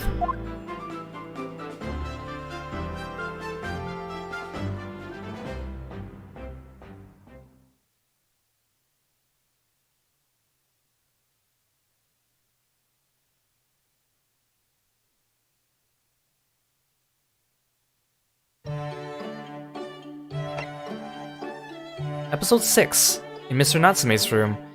In this escapade in Mr. Natsume's room, it's revealed that the English scholar was once a teacher of English. He has much to say on the cultural differences between Japan and Britain, as well as on sentimentality, Shakespeare, and cycling.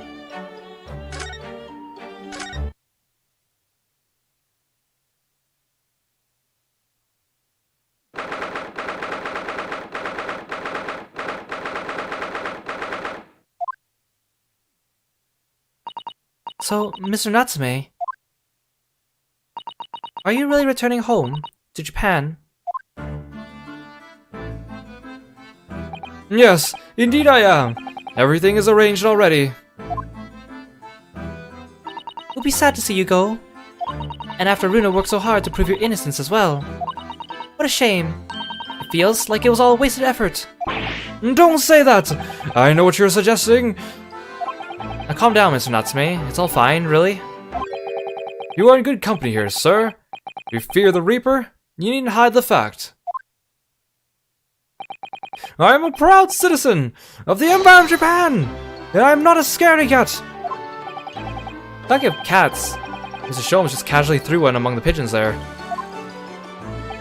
A man like me belongs in Japan, not here. That's what I've come to realize. I wonder, a mustache such as yours is eminently suited to London, I would say. There goes Mr. Sholmes, throwing another cat in. The moment I arrived in the city, I noticed. Everyone in London laughs at me behind my back, like hyenas. Hysterical hyenas, ha-haing horribly. I'm sure that's not true, Mr. Natsume. Oh, but it is. Whenever I turn around and peer down the fog-filled streets, and all I see are foreigners everywhere. Well, there's you, Runo, and Susie in here. So that's 3 foreigners out of 5 people. I take your point. Only the other day, I was taking a stroll through the fog as usual, when a young man approached me from ahead. He was pale and gaunt, his back arched like a cat. Observing his wretchedness moved me so deeply. I thought to myself, I'm not the only one suffering in this hell. What? Do you know what? Can you imagine? It was just my own reflection in a shop window. A stunning, stinging, stupefying surprise! Don't forget, slap in the face. Everyone laughing at me. Gentlemen thereabouts, ladies passing by, even the man in the shop window. Ah, yes. And a certain great detective would like to be included among the mirthful. Ah! Mr. Sholmes is really going for the Suseki-san today. Well, I, for one, think you're a very handsome man, Mr. Natsume. There, did you hear that? This 10-year-old girl thinks you're handsome. Isn't that wonderful? That makes me feel suspiciously warm inside. He looks genuinely delighted. The point is, we Japanese are humble and modest. Studying on foreign soil, surrounded by foreign people, how could anyone possibly enjoy that? No one could! It's impossible! If you're a genuine Japanese... If you say so. Actually, it would appear there is someone. A Japanese man who studied in a foreign country and seems to have thrived on the experience. There is.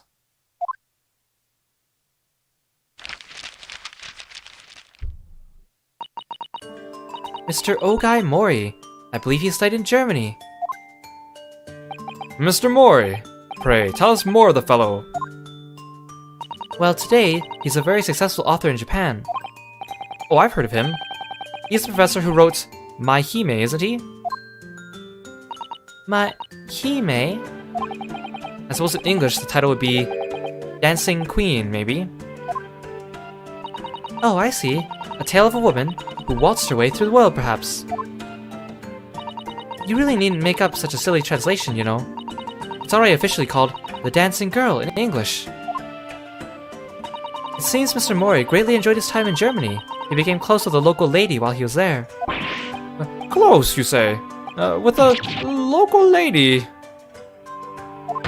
A compatriot's criminally contradictory conduct! Well, I suppose your experience of studying abroad depends to a large extent on your character. As they say, manly men, many minds! Mr. Mori has an open mind, Mr. Natsume a closed one. Possibly a slightly black and white view, do you think, Mr. Sholmes? Well, anyway, if that's how you feel about being abroad, why did you choose to study here? Wasn't it to further our nation's understanding of the English language or something? Yes, that's right. So what were you doing in Japan before you came to Great Britain then? I was a school teacher. Of English, of course.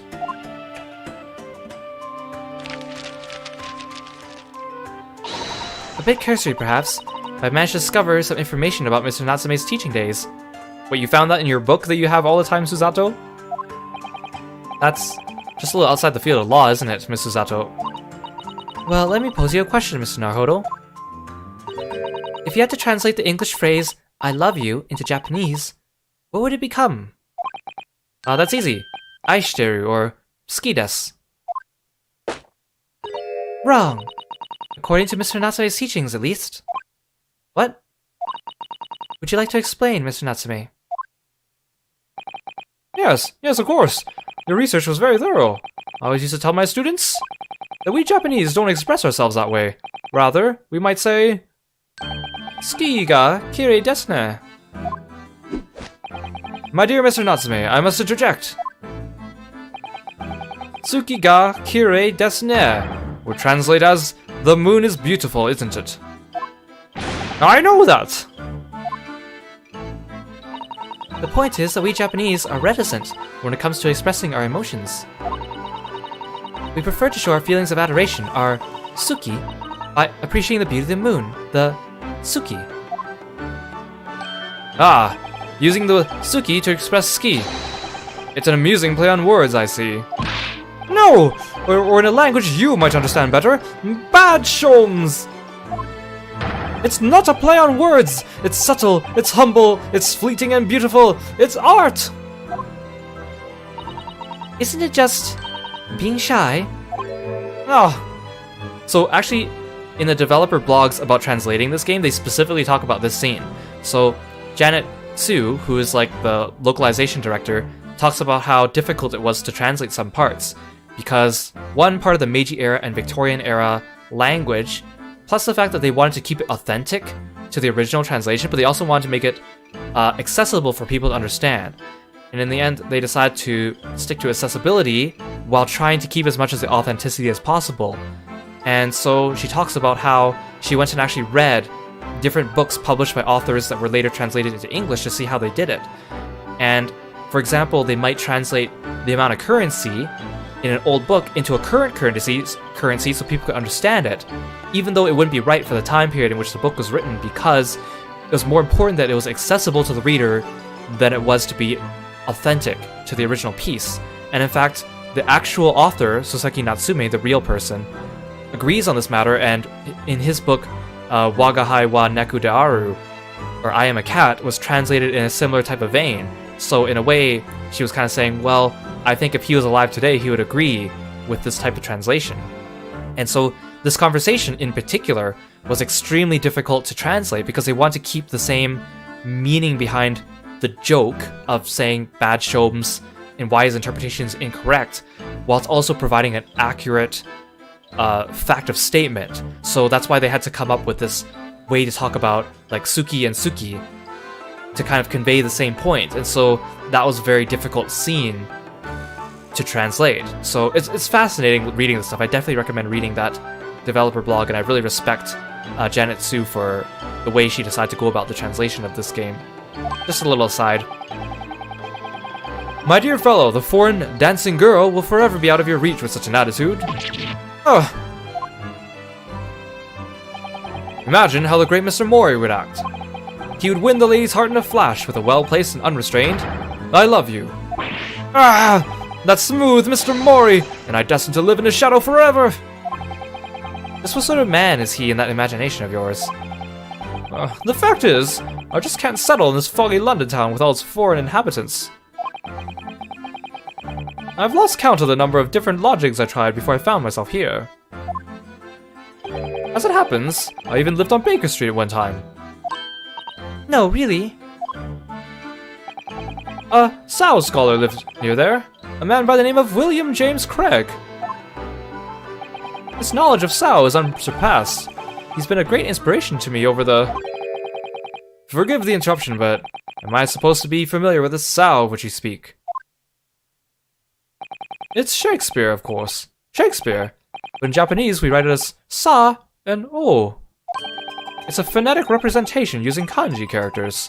So English is Igirisu, and America is America. Come to think of it, we use the same character as Ri in the one word and Risu in another. Talk about confusing. So Shakespeare is Sao in Japanese. Presumably the Sa is a brutal attempt at the first Sha, in which case, where's the spear? I'd never thought of that.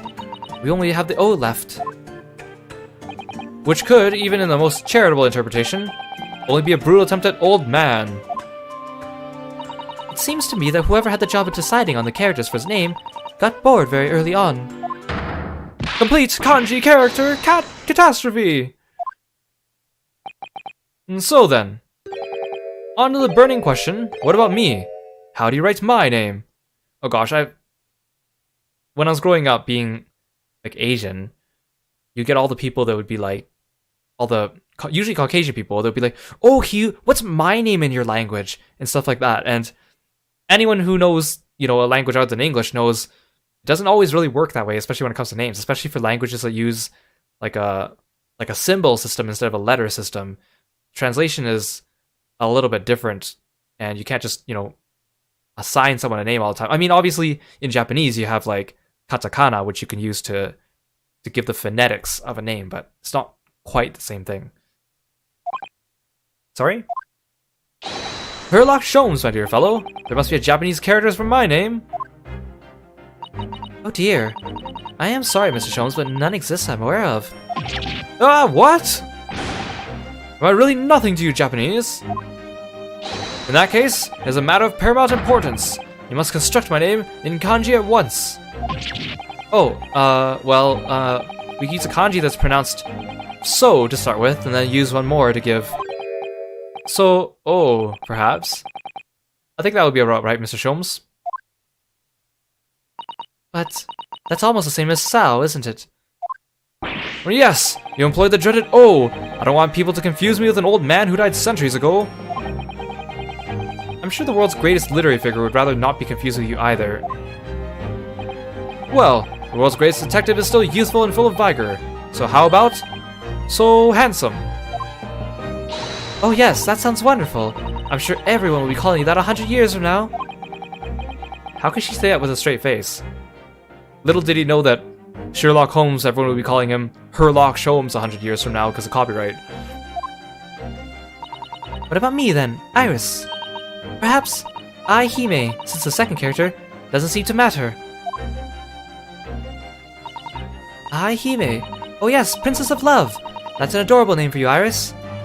Well, we already know from the conclusion of Great Ace Attorney 2 that there is an answer to this name of Iris.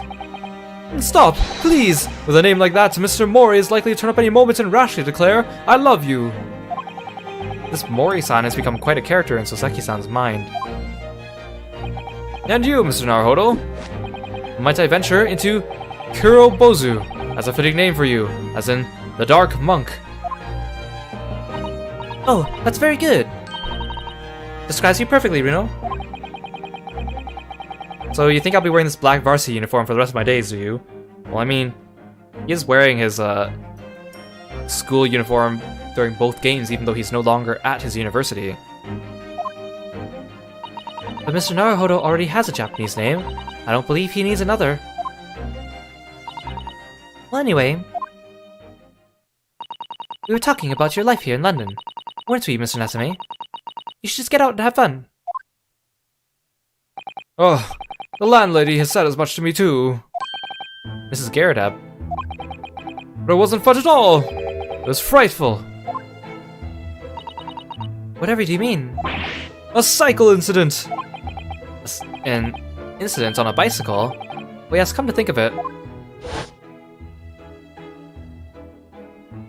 Oh, so that's why that thing was there during the game. There's an old bicycle parked just outside, isn't there? It's in a sorry state, though. I tried to say no to her, but she insisted I took it for a ride. Perhaps my pronunciation was wrong. I took my life in my hands and attempted to ride the steel spiderweb stallion to a nearby park. I really don't know if there's anything wrong with your pronunciation. Oh, sorry, that's Sato now. I really don't think there's anything wrong with your pronunciation, Mr. Natsume. Young Garridab just isn't the kind of woman to take no for an answer. If you're going to die, you might as well die in beautiful surroundings. So the park was my first thought. After a whole day of dicing with death, I emerged with only relatively minor bruises. So, you got the knack of it. Don't be silly. Dying isn't something you can learn to do. Mr. Natsume, you keep talking about dicing with death and dying and so forth, but riding a bicycle is supposed to be fun. Oh no, that's just what people tell you, but it's an old wives' tale. Is it? I mean, just consider the real name of the vehicle. It's not called a bicycle for nothing. How anyone expects to use such an aptly named vehicle to move forwards is beyond me. Pedal power promises pain! I didn't think it was possible to get worse with practice. I'm lucky to be alive! Although, I must say, after looking death in the eye for a whole week, I did at least manage to mount the steed reliably. Notwithstanding a few wobbles, I found I could make progress in the forward direction. Ha, what a triumph. Deduction is much the same. When first presented with a problem, the mental exertion of trying to solve it leads only to bitter disappointment. But after a week of picking one's way carefully along the path of reasoning and thought, one begins to see results. So, is that why all of your off-the-cuff deductions always seem half-baked? What a wonderful insight into your extraordinary mind, Mr. Sholmes. Unfortunately, after wobbling down the street, I noticed there were some little stones everywhere. Death traps! Not that way, I said to myself. But the wild vehicle wouldn't listen. It wobbled me on and on down the street. So of course, I hit one of those deadly stones, and the crazy colt threw me. It's just my luck. Cycles are the epitome of my pitiful life. I wish I could disagree. the same subject? I'm sure there's a famous American author who's written about having a similar experience. Oh yes, I've read that essay too, Iris. Some of us are better read than the others. Well, no more dicycles for me. Oh, Mr. Natsume, at least you have an interesting anecdote to take with you back to Japan, if nothing else. You always manage to put a positive spin on things, don't you, Mrs. Sato? Personally, I haven't mounted a bicycle for some time. No, me neither. That's good. So how about a jaunt? We shall ride out together. Huh? That sounds great.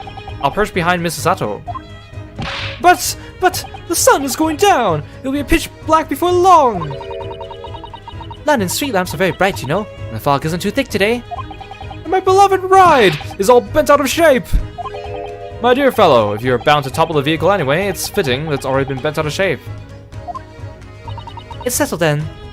Come along, Mr. Natsume. Shall we go?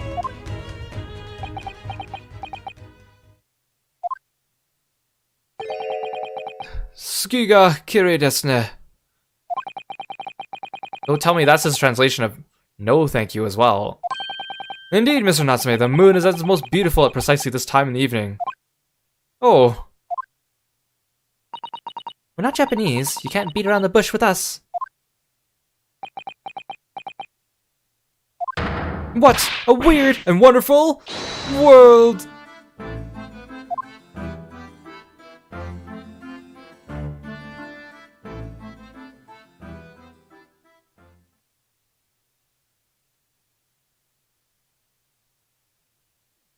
That story was a very interesting anecdote on translations and like this theme of East meets West that we have in this game.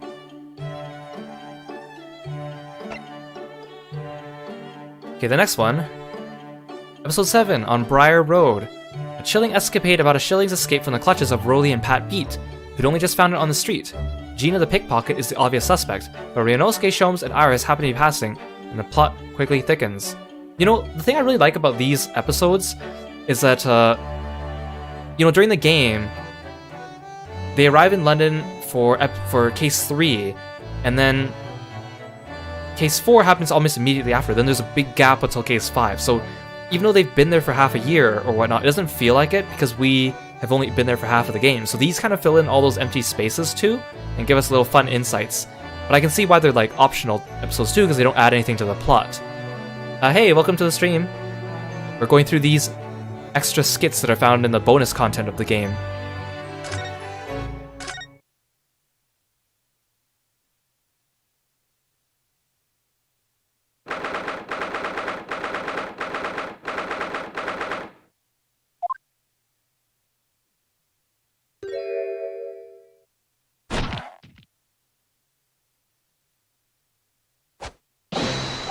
Sir, Constable Rolly Beat reporting for duty. Thanks to the good offices of Lord Van Zeeks, I'm back on my beat here in the capital, doing my best for the good citizens of London, sir. Ah, my Rolly, back in his Bobby's uniform. You couldn't look any more handsome if you tried. Ah, my love, you say the sweetest things. Oh, Pat. Oh, Rolly. Hey guys. Welcome to the stream. I'm guessing you're coming for a raid? Thanks for coming. To us, Lord Van Zeeks isn't the Reaper of the Bailey at all. Oh no, of course not. He's the patron saint of Bobbies. The patron saint. Oh yes, Pat. You're so right, my darling. Keeping us in the pocket he is. On my first day back on the job, what did I find in the gutter? A shilling, my love. A whole shilling. Oh, Rolly, I always believed in you. I always knew one day you'd find some big small change. With just a shilling, I could buy you a cheap bunch containing a single flower, my sugar. A single flower? Oh, how romantic. But I'm so sorry, Pat. Only moments ago, that shilling disappeared. Disappeared? But how, my love, how? I think maybe. No, I'm sure. It was that girl here, sir. You swiped my precious shilling, didn't you? You cheeky little diver? Blimey. You took your time getting around to me, didn't ya? I thought that lovey-dovey stuff was even gonna end. So, a shilling, you say? Lifted from your word. Don't know nothing about it. Where's the evidence, eh?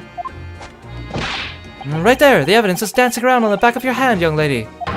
You stole it from me. You lifted it from my pocket just now. You've got a nerve stealing from a bobby. And cobblers, this coin's mine. How could you know anyway? How could you know if it was taken just now or not? Dear me, you don't get it, do you? We've hardly got a penny to our name, so that coin felt as heavy to me as a bar of gold. Eh?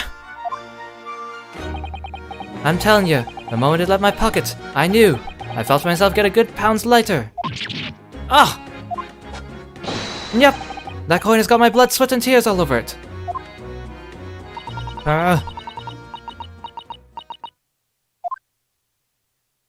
Now what's the matter with you, eh, Mr. Naruhodo? Huh? Me? Sorry? When a lady's in trouble, a gent's supposed to be there to help. Straight away, not an hour later. This isn't my fault. I haven't stolen anything. What about you, eh, Sholmes? Thought you were supposed to be a great detective. Dear me, Miss Lestrade. You took your time getting around to me, didn't you? I thought that long dispute was never going to end. You only said, give us a minute when you spotted you over the road and said hello. And that was 10 minutes ago, Ginny. We've just been standing here listening to your quarrel with this bubby. I do beg your pardon, madam. We shouldn't be troubling the public with police business. But that shilling belongs to us, doesn't it, Rolly? Of course it does, my love. It's just for you and me, my darling.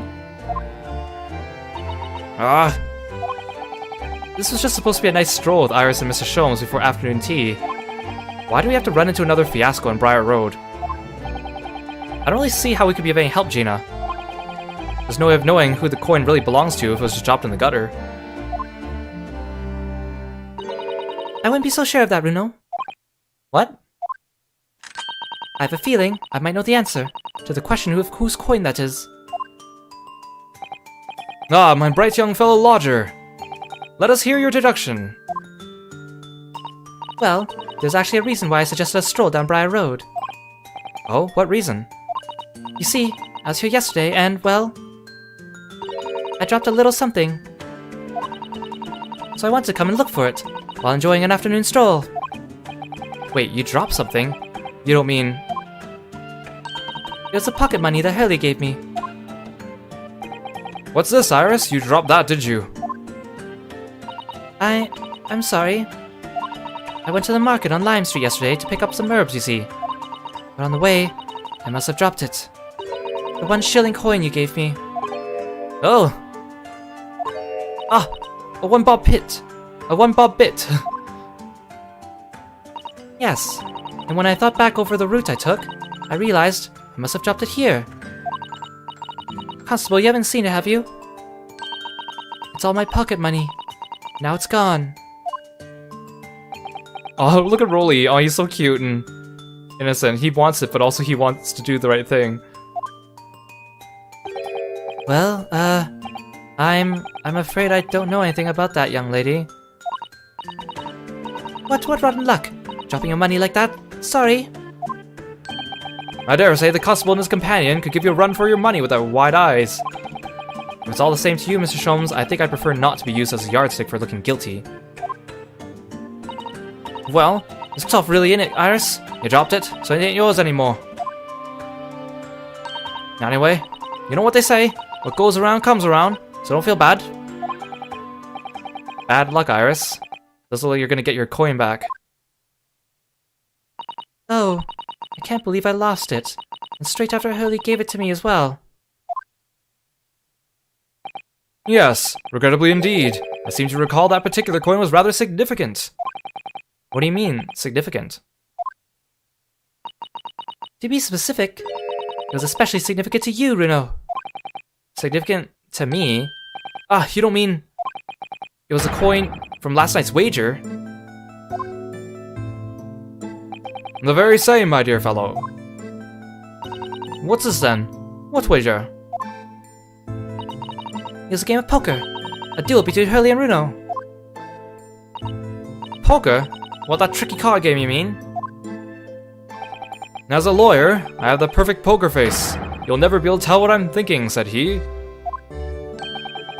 But depriving Mr. Naruhodo of his entire fortune was even easier than finding that missing thoroughbred. Ugh, it was so infuriating. Reliving it now still makes me grit my teeth. Sorry, Iris. I had every intention of paying you back the money I owe you, but you'll have to wait, I'm afraid. Yes, I know. Don't worry. Next month is fine. Let me guess, Hodo. Your whole fortune, it was 1 whole shilling. My entire monthly stipend, and I lost all of it. As I handed it over to Mr. Sholmes, I gritted my teeth so hard my gums started to bleed. See, they do so much talk about pounds and shillings and like 3 pences and whatnot in this game, and I'm still so confused about what the monetary value of all these things are back in 1900. Because they seem like so much more when they talk about it, but to me it doesn't sound like that much. Please, Bruno, don't exaggerate. It's a horrible image. What about a lawyer who borrows money from a 10-year-old girl? Now that's a horrible image. Why do I feel like my reputation with this couple has just fallen through the floor? There are few things more invigorating than taking a man for all he's worth. Don't be so pleased with yourself, Hurley. It's not as if Bruno ever had a chance of winning. Wait, what? What do you mean by that? Well, using that special ink I developed, anyone could... Thank you, Iris, that will do. I'm sure this conversation is proving very dull for everyone.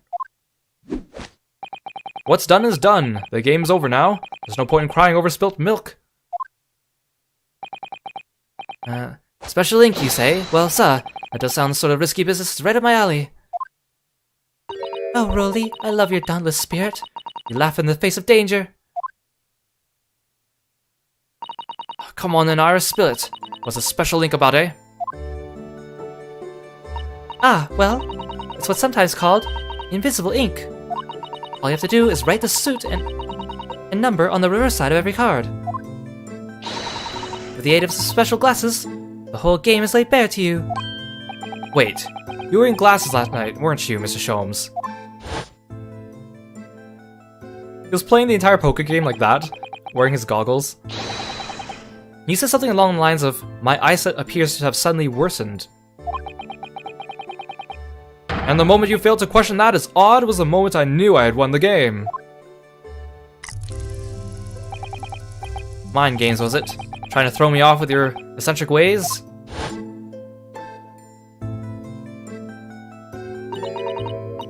So you're getting me... So you're telling me your Sholmes could see every card what Otto had? What? But that's not mind games, that's blatant cheating.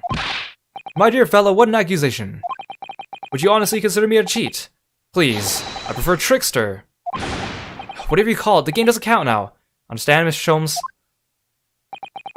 Now, dear me. Well, out of respect for the bad grace with which you have taken defeat, allow me to return your shilling. Did you hear that, Gina? So give it here. Ah! Leave me out of this. This here 1 bob bit was mine for the start. No question. No, sir. That there 1 bob bit was lifted from this here Bobby's pocket only minutes ago.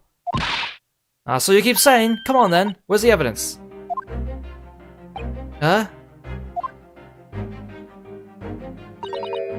The law, right? It's all about evidence. I know my stuff. You see, Mr. Naruhodo, use a trite excuse in court and others will parrot it. Only, whenever I do say that in court, it isn't as a trite excuse, you know. As I said, sir, that coin has got my blood, sweat and tears all over it. That's right, it has. Rolly's blood, sweat and tears are all the evidence. Blood, you say? In that case, it's time for this. Do you think? Well, if there's any trace of blood on that coin, we'll soon know about it. Alright, Ginny. Hold very still. What? Ah!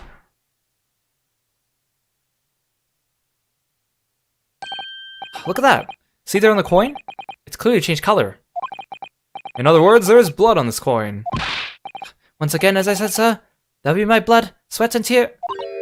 Oh wait, I've seen blood turn that color before. Yes, I know whose it is. I know whose coin it is. What?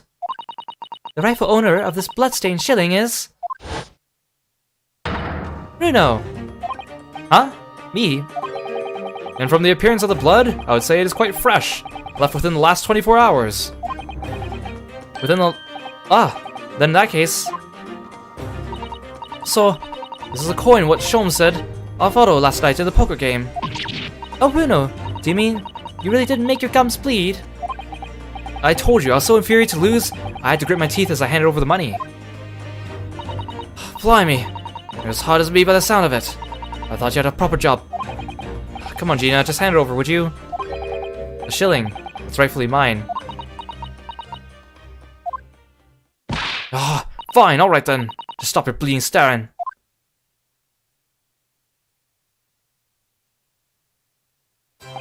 I finally have it back. It's like a dream come true. I nearly had that one in the bag and all. That's wonderful news, Runo. I'm so happy for you. Now then, as you promised, I'd like my money back, please. The shilling I lent you before. You did say you'd pay it back out of this month's pocket money, didn't you? Oh, yes, well then, I suppose. My dear fellow, do be kind to your gums. Looks like that shilling was always destined to be taken from you, sir. For some reason, the phrase, "serves you right," is floating around in my head. So, Iris, as promised, here is the shilling I owe you. Oh, you're paying me back already? Well, thank you. Next month would have been fine, though. What's it all about anyway? What are you lending Otto money for? Ah yes, well actually, it's because I went to the Lime Street Market yesterday to buy herbs. For Runo. Herbs? For Otto? Yes, the tea Mr. Sato left behind is top quality Gyokuro tea, but it's just so bitter. Oh, so this takes place after Case 5. Like completely after Case 5 of the first game, because Susato's left already. So when Iris suggested mixing with some herbs to make it more palatable, I asked her to buy me some. That's right. We made a special Japanese herbal tea with the leftover Gyokuro. I'm going to call it Susie's Special Blend. I do hope you all try it. The excruciating bitterness clings to the throat. You could persuade the bright green gloop to leave the cup. Why, it sounds quite delicious! Yeah, right.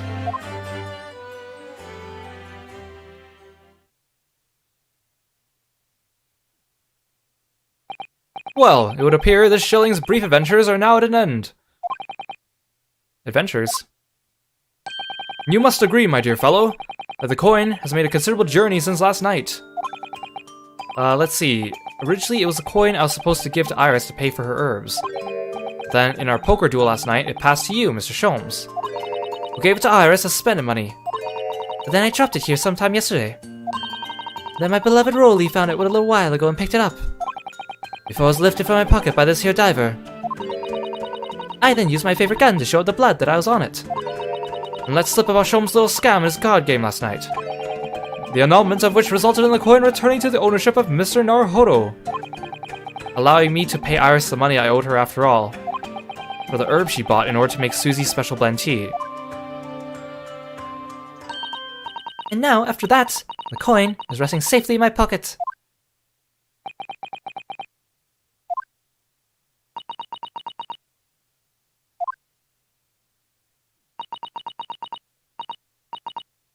Yeah, you're right, that was an adventure.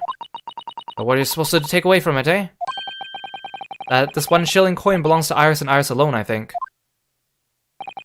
I cannot fault your observation, Mr. Naruhodo. Well, you know what they say. What goes around comes around. Why do I get the feeling that Iris knew it was coming around to her from the beginning? Priceless, as they say. Well then, my dear fellow, how about this evening we indulge in some bitter tea and a bitter rematch? I'll even allow you to stake the coming month's spending money in advance. I fold.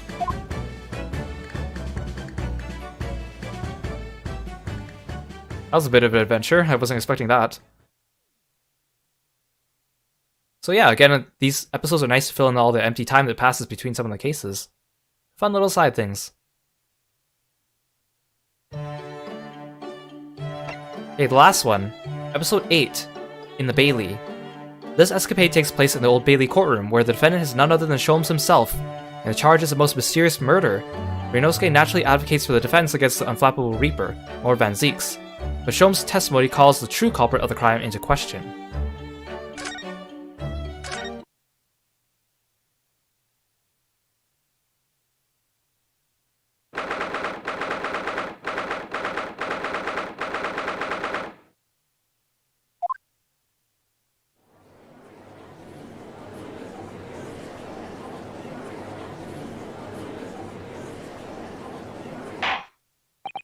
This court is now in session for the trial of Mr. Herlock Sholmes.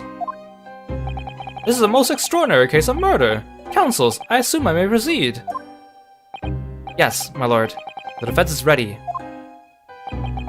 At your discretion, my lord. Very well. I hereby call on the prosecution to introduce the case. The incident in question took place 2 days ago, late at night when the ground was blanketed with snow. The location of the incident was the residence of the accused, Mr. Herlock Sholmes. Indeed, the now famous address of number 221B Baker Street, was it? The address may have enjoyed fame once, my lord, but will henceforth endure infamy for this grim crime. Yes, sir. Well put. The victim, a certain Madame Rosie, was found asphyxiated on the accused sofa. My word. Objection! But it's unclear as to whether the victim was actually killed in the defendant's suite or not. After all, when Mr. Sholmes left the room for only a brief moment, Madame Rosie somehow vanished herself out of the room completely. Vanished herself, counsel. The victim. Quite true, my lord. There is but one adjoining door between my drawing room and the kitchen. Yet having brewed some tea in the kitchen, I returned to find the room completely empty. There was nobody else present. Ordinarily, my fellow lodger Iris would have been at the home. However, on the day in question, she had been invited to a meeting of scientific society in the city. I'm afraid you have a propensity for exaggeration, sir. You claim the victim vanished herself, but really, it seems to be entirely plausible that she chose to leave via the main entrance to your suite. As it happens, my lord, the door to the accused's rooms was locked at the time, from the inside. Very true, Inspector. As such, I could say with considerable surety that the victim did not leave via my front door. But what about, aha, yes. She could have snuck out through a window. Objection! The windows in the room were not locked, it's true, and the victim had the opportunity, however. However, there was snow all around the building outside, and not a patch of it had been disturbed. When my learned friend cared to explain how the victim could have left without leaving a trail. So the victim, Madame Rosie, somehow vanished from the scene before she was killed. Ugh. Naturally, I was alarmed by the sudden disappearance of my guest.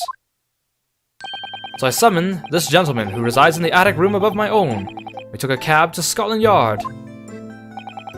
I can confirm the defendant called for me, and I saw his suite on my way downstairs. And yes, I'm quite sure it was empty, just as Mr. Sholmes has said.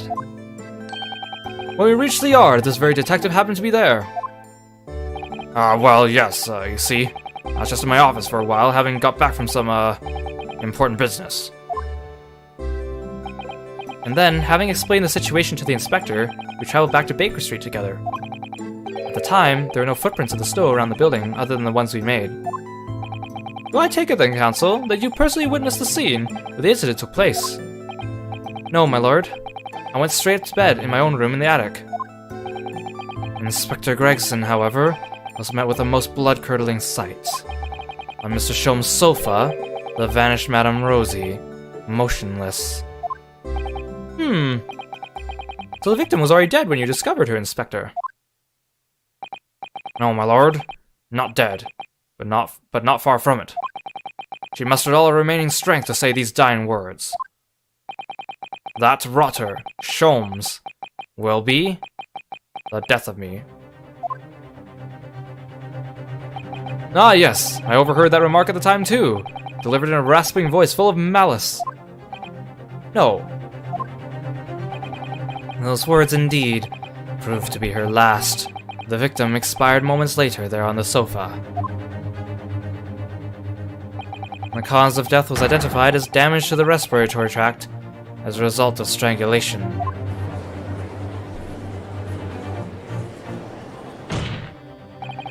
And pray, does the accused dare to contest the inspector's account? Certainly not, in fact. The inspector has done an unusually fine job of summarizing the salient points. Sholmes will be the death of me. Damning departing words indeed. In her final moments, the victim named her killer. You, Mr. Herlock Sholmes. Objection! But the defendant had no reason to take the victim's life. Perhaps you could tell the court, Mr. Sholmes, who exactly this Madame Rosie was. Ah, yes, of course. Did I never mention her to you? I'd extended an invitation to her that evening, though she is loquacious in the extreme. The most trivial matters quickly becomes a quarrel. I was only too pleased to leave her presence to make tea. Great. It would appear, then, that the accused did in fact have a motive for silencing his heuristic guest permanently. Objection! Putting that tenuous motive aside, what about the other mysteries surrounding the case? I'm not inclined to agree with the defense. There remain a number of inscrutable details. The victim's alleged disappearance and subsequent reappearance leaving no trail of footprints, for example. That's right, the crime described by the prosecution could never have happened. And yet the victim named the accused in her dying breath. It seems to me that my learned friend has overlooked a significant detail here. Nonsense. What have I overlooked? The man in the dock, the so-called great detective, all too frequently makes the following bold claim. There is no crime beyond the realms of possibility, no mystery beyond my powers of reasoning. Ah!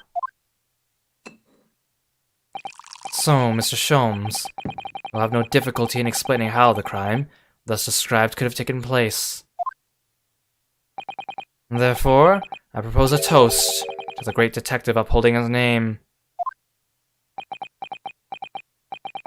But of course, were I to put my mind to the matter, the crime would immediately appear to all present to be entirely feasible. Please, Mr. Sholmes, whose side are you on? All you need to say is, no, even I can't think of a way that a crime like that could have been committed. Let the accused's admission to be noted by the court. Though the crime may appear impossible to us mortals of inferior mental capacity, this man alone claims to know exactly how it was done. Hold it! Now hold on. It's a very fragile argument. Thank you, counsels. I believe I've heard more than enough to proceed to my adjudication. The accused great detective did in some inscrutable manner willfully murder the victim, Madame Rosie. I therefore find the defendant guilty. Let this man be taken from this courtroom, and in some equally inscrutable manner, be sanctioned for his crimes. Hey, what happened to the jury? There's no jury. Court is adjourned. Is the twist that... Oh. Never mind. My lord, please. I thought the twist would be like, Madame Rosie wasn't actually a person, it was like an inanimate object given a name or something like that. The truth about the mysteries surrounding this case are known to another besides the great detective. What's this? Upon my word, Mr. Naruhodo, you're coming along wonderfully. You've deduced a fundamental truth about this case, I believe. Which would be, detective, that the truth to this case is known only to the true culprit, obviously. Is that not so, Gregson? What? Well, I suppose, yes. You don't mean... Are you suggesting, Mr. Sholmes, that you have an idea as to what actually happened that night? An idea, my dear fellow. I could explain the entire incident from start to finish, with not a single detail omitted. Objection! It seems the detective has failed to grasp the situation. Pray, Mr. Reaper. Which of us has truly failed to grasp the situation, I wonder? And then answer me this. You claim that prior to the incident, the victim suddenly vanished without a trace from your room. If so, how exactly did Madame Rosie disappear? Why, naturally, via the window. It was ajar after all. But that can't be. The room is a whole story above street level. And anyway, no prints were found in the snow. There are any number of ways one could avoid leaving tracks of the snow, surely? Such as? Such as flying, for instance. A fatuous notion. And to where do you propose the victim flew, Mr. Sholmes? Is that not entirely plain? To the culprit's abode, of course. For, having left my suite, that is clearly where Madame Rosie was murdered. Take a moment to consider the cruel irony, if you will. By her own volition, she flew directly to her death. Objection! Is this a bird we're talking about? Did the bird fly off? That has to be it, right? Do you forget, Detective? The victim's corpse was discovered on your own sofa. No doubt because her killer carried her back there. But what about the lack of footprints in the snow again, then? There just weren't any.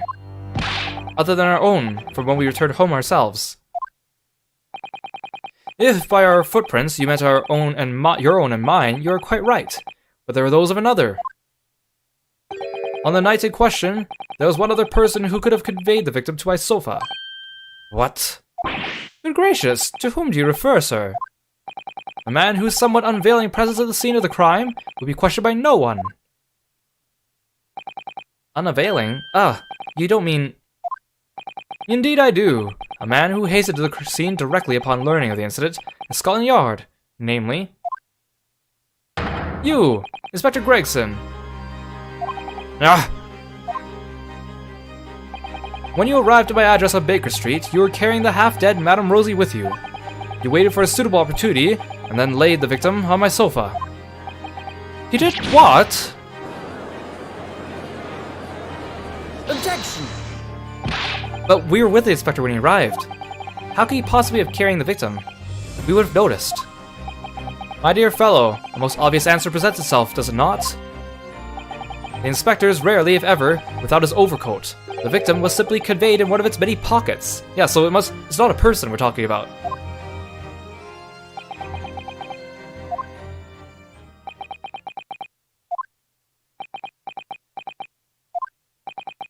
I fail to see what makes this detective great.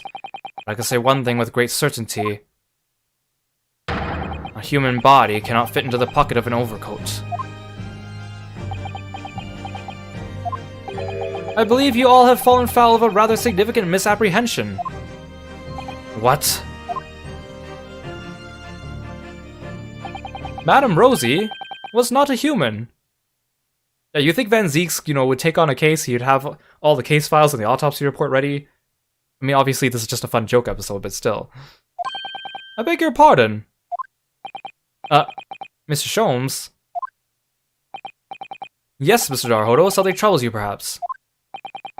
Whatever gives you that idea? Exactly what sort of creature was Madame Rosie? Is it not apparent already? A parakeet, of course. The most self-conceited specimen, in fact. A parakeet. She was an incessant talker, I must say. Her manner was quite intolerable at times. Want to turn every conversation to a quarrel, I thought to strangle the creature on more than one occasion. You had a quarrel with a parakeet. But of course, why else would she have chosen to fly from a window so uncordially that evening? To the abode of the inspector here beside me, no less. To Inspector Gregson's abode? But why? Because that was the parakeet's home, naturally. What are you... The inspector was called away from town for some days, so it was arranged I would look after the bird. It would appear that she was overcome with a sudden yearning for her keeper, thus prompting her flight from my comfortable suite to the inspector's office at Scotland Yard. Well, Gregson, I believe it's high time you explained. Oh, that poor bird! Give us an account of what happened that night, sparing no details, of course. Inspector Gregson?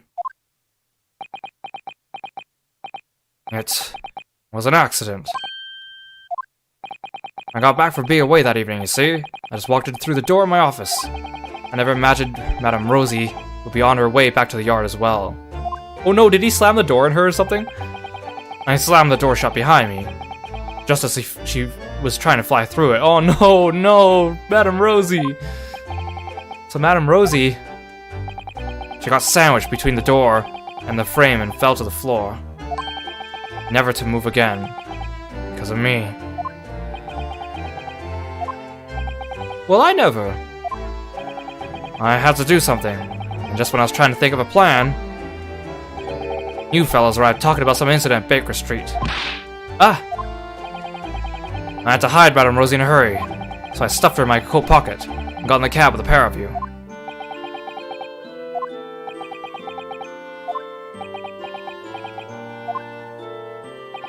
What could possibly have motivated you to behave in such a manner, Inspector? Lord Strongheart, sir. What? Lord Strongheart? Please tell me I didn't hear that right. It was the Lord Chief Justice who asked me to look after the bird in the first place. She'd been living with the pigeons at Supreme Court until then. But apparently other birds had started to pick on her. Oh no, poor Madame Rosie! For the past 6 months or so, I've been caring for her in my office at the yard. I see. If anything happened to that bird, just imagine. No pay, no time off for the rest of my career. You mark my words, that's what's gonna happen. That's why well... Are the victim's dying words, Inspector? The court heard earlier that Madame Rosie spoke the day of her assailant on her deathbed. That rotter, Sholmes, will be the death of me. Indeed she did. Quite uncalled for, would you agree? Those words are your true feelings, are they not, Inspector? Ah. Clearly, you speak of me often at your office at the yard in this disparaging manner. A manner that the merry Paracrete took much delight in mimicking. Well, come on. I mean, have you read this month's edition of Randst Magazine, eh? Sorry! This is all absolutely true.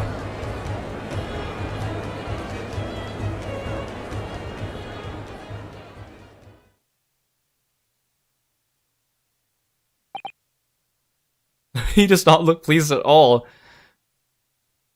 And in the first game, we never actually got to see Van Zieks outside the courtroom. It wasn't until the second game. Something wrong, Lord Van Zieks. No, nothing. Was it just a dream or daydream or something of yours, Van Ziek? I almost drifted off for a moment there. Because all the other episodes were, like, they were silly, but, like, they still had the possibility of being canon in some way, right? While this one was like, this is kind of weird. It's hard not to drift off when you've been kept waiting 3 hours already. I wonder if we'll manage to meet with Lord Strongheart at all today. We may have to deliver the report on the Windabank case he asked for another day. Tell me, Inspector, what became of that bird? Wait, so it actually happened? Or, like, the bird is true, but the trial didn't happen. Also, look at him being such an edgy vampire lord with his cape like this in the office. Ah, Madame Rosie, you mean? She had a narrow escape, but she's still alive. I delivered her back here not long ago, actually. On Lord Strongheart's orders. Oh good, Madame Rosie's fine. I knew they wouldn't hurt an animal in an actual case to the end of like this. He's hoping the pigeons will accept her now. It was something of a shock to hear she'd been crushed in the doorway of your office. Especially as we were all under the misapprehension that Madame Rosie was a person. Wait, so did that actually happen? Sorry about that. It was Lord Strongheart's demand that...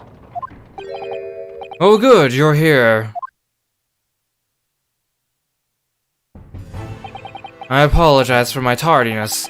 I'm exactly 3 hours, 24 minutes, and 57 seconds late. Oh, no, my lord! No, please don't trouble yourself. Nothing gives us greater pleasure than standing around here doing nothing for hours on end. That's the exact same line that Ryunosuke said. Heartening. So, let's hear it then. Your report. The Windebang trials concluded, but this is far from over. It seems that dark, far eastern lawyer and I have some shared destiny. We will meet again, of that I have no doubt. You see that, Lord Van Zieks, did you? Madame Rose, you went flying off with the pigeons there, happy as Lara she was. Really, Inspector, you must be relieved. Yeah, that's funny. The fact that in the first Ace Attorney game, there's the famous scene where you cross-examine the parrot, so it's come full circle now, hasn't it? Now the parrot is the victim of the trial. Well, that was fun. So there you have it, all 8 episodes of the Escapades, which again were downloadable content for the original game, released on a weekly basis back when the Great Ace Attorney 1 came out. Well, with that, this is actually the end of this game in terms of all the content. We've gone through the entire game, we've gone through all the bonus content. We're done. So I hope you guys enjoyed this game, and if you haven't checked out my video from earlier today where I posted the bonus promotional videos, check that out. Or yesterday's live stream when we looked at the artwork and the music and the voices and all the annotations that went with them. That was pretty cool too. But I had a lot of fun with this game. I mean, obviously, even from the start, I played this game in Japanese before, so I already knew that I loved it. And to get it out in English, I was very, very happy about that. But like 3 weeks of streaming, almost pretty much every single evening, I didn't really think I'd get through with it. And originally I thought this would only take me about 2 weeks, because I underestimated the length of the episodes. I thought each trial might take me 1 day, but in the end, it was too long for that. So 3 weeks instead of 2 weeks, which is fine. Took a bit longer, but I had a lot of fun. Plus I got to try out my live 2D model, which is a new thing for me. This is the second game I've streamed from start to finish. The first one was Persona 5 Strikers, but if you want to check out any other games on my channel, check them out. I do a lot of Let's Plays with pre-recorded videos, and I'm definitely going to be putting out more in the future. I don't want to say what I plan to put out next just because I might change my mind, but I also would I would also appreciate it if you subscribed, if you did already subscribe, because I'm trying to get to 100 followers so that I could get a custom channel URL, which would be super duper cool. And thank you so much for joining me, especially those of you who came for multiple streams or checked out multiple videos. I really appreciate it. Of course, live streaming is always a lot more fun when you have someone as an audience, and to share my reactions with you and your reactions with me, and enjoy this game together, because I love this game so much. I want to spread awareness of it and also get more people into it, just because I think it's that fantastic. And it gives me more people to talk about it with, because, you know, for the past few years, when it was Japanese only, I didn't get that chance. So it's really nice to see the fandom picking up about it. So it was really fun, and I learned so much about streaming as well, just in these 3 weeks, about setting everything up, about getting my live 2D model working, about getting the game working, getting like some of the lag out of the way, and getting some of these like transition scenes going on with Streamlabs and stuff. So it's been really fun. I've learned a lot, and definitely been a good experience. So look forward to that in the future. I'll probably live stream other games in the future too. I just haven't decided whether my next couple videos are going to be recorded ones or live stream ones, but keep an eye on my Twitter at Kirostyle if you want any updates on that as well, and check out my other stuff. So thank you again so much. Super appreciate it. Look forward to the next episodes of whatever game I choose to do next, and I hope you have a wonderful evening or day if you're on the other side of the world. I really appreciate it again. Thanks, guys. Bye-bye.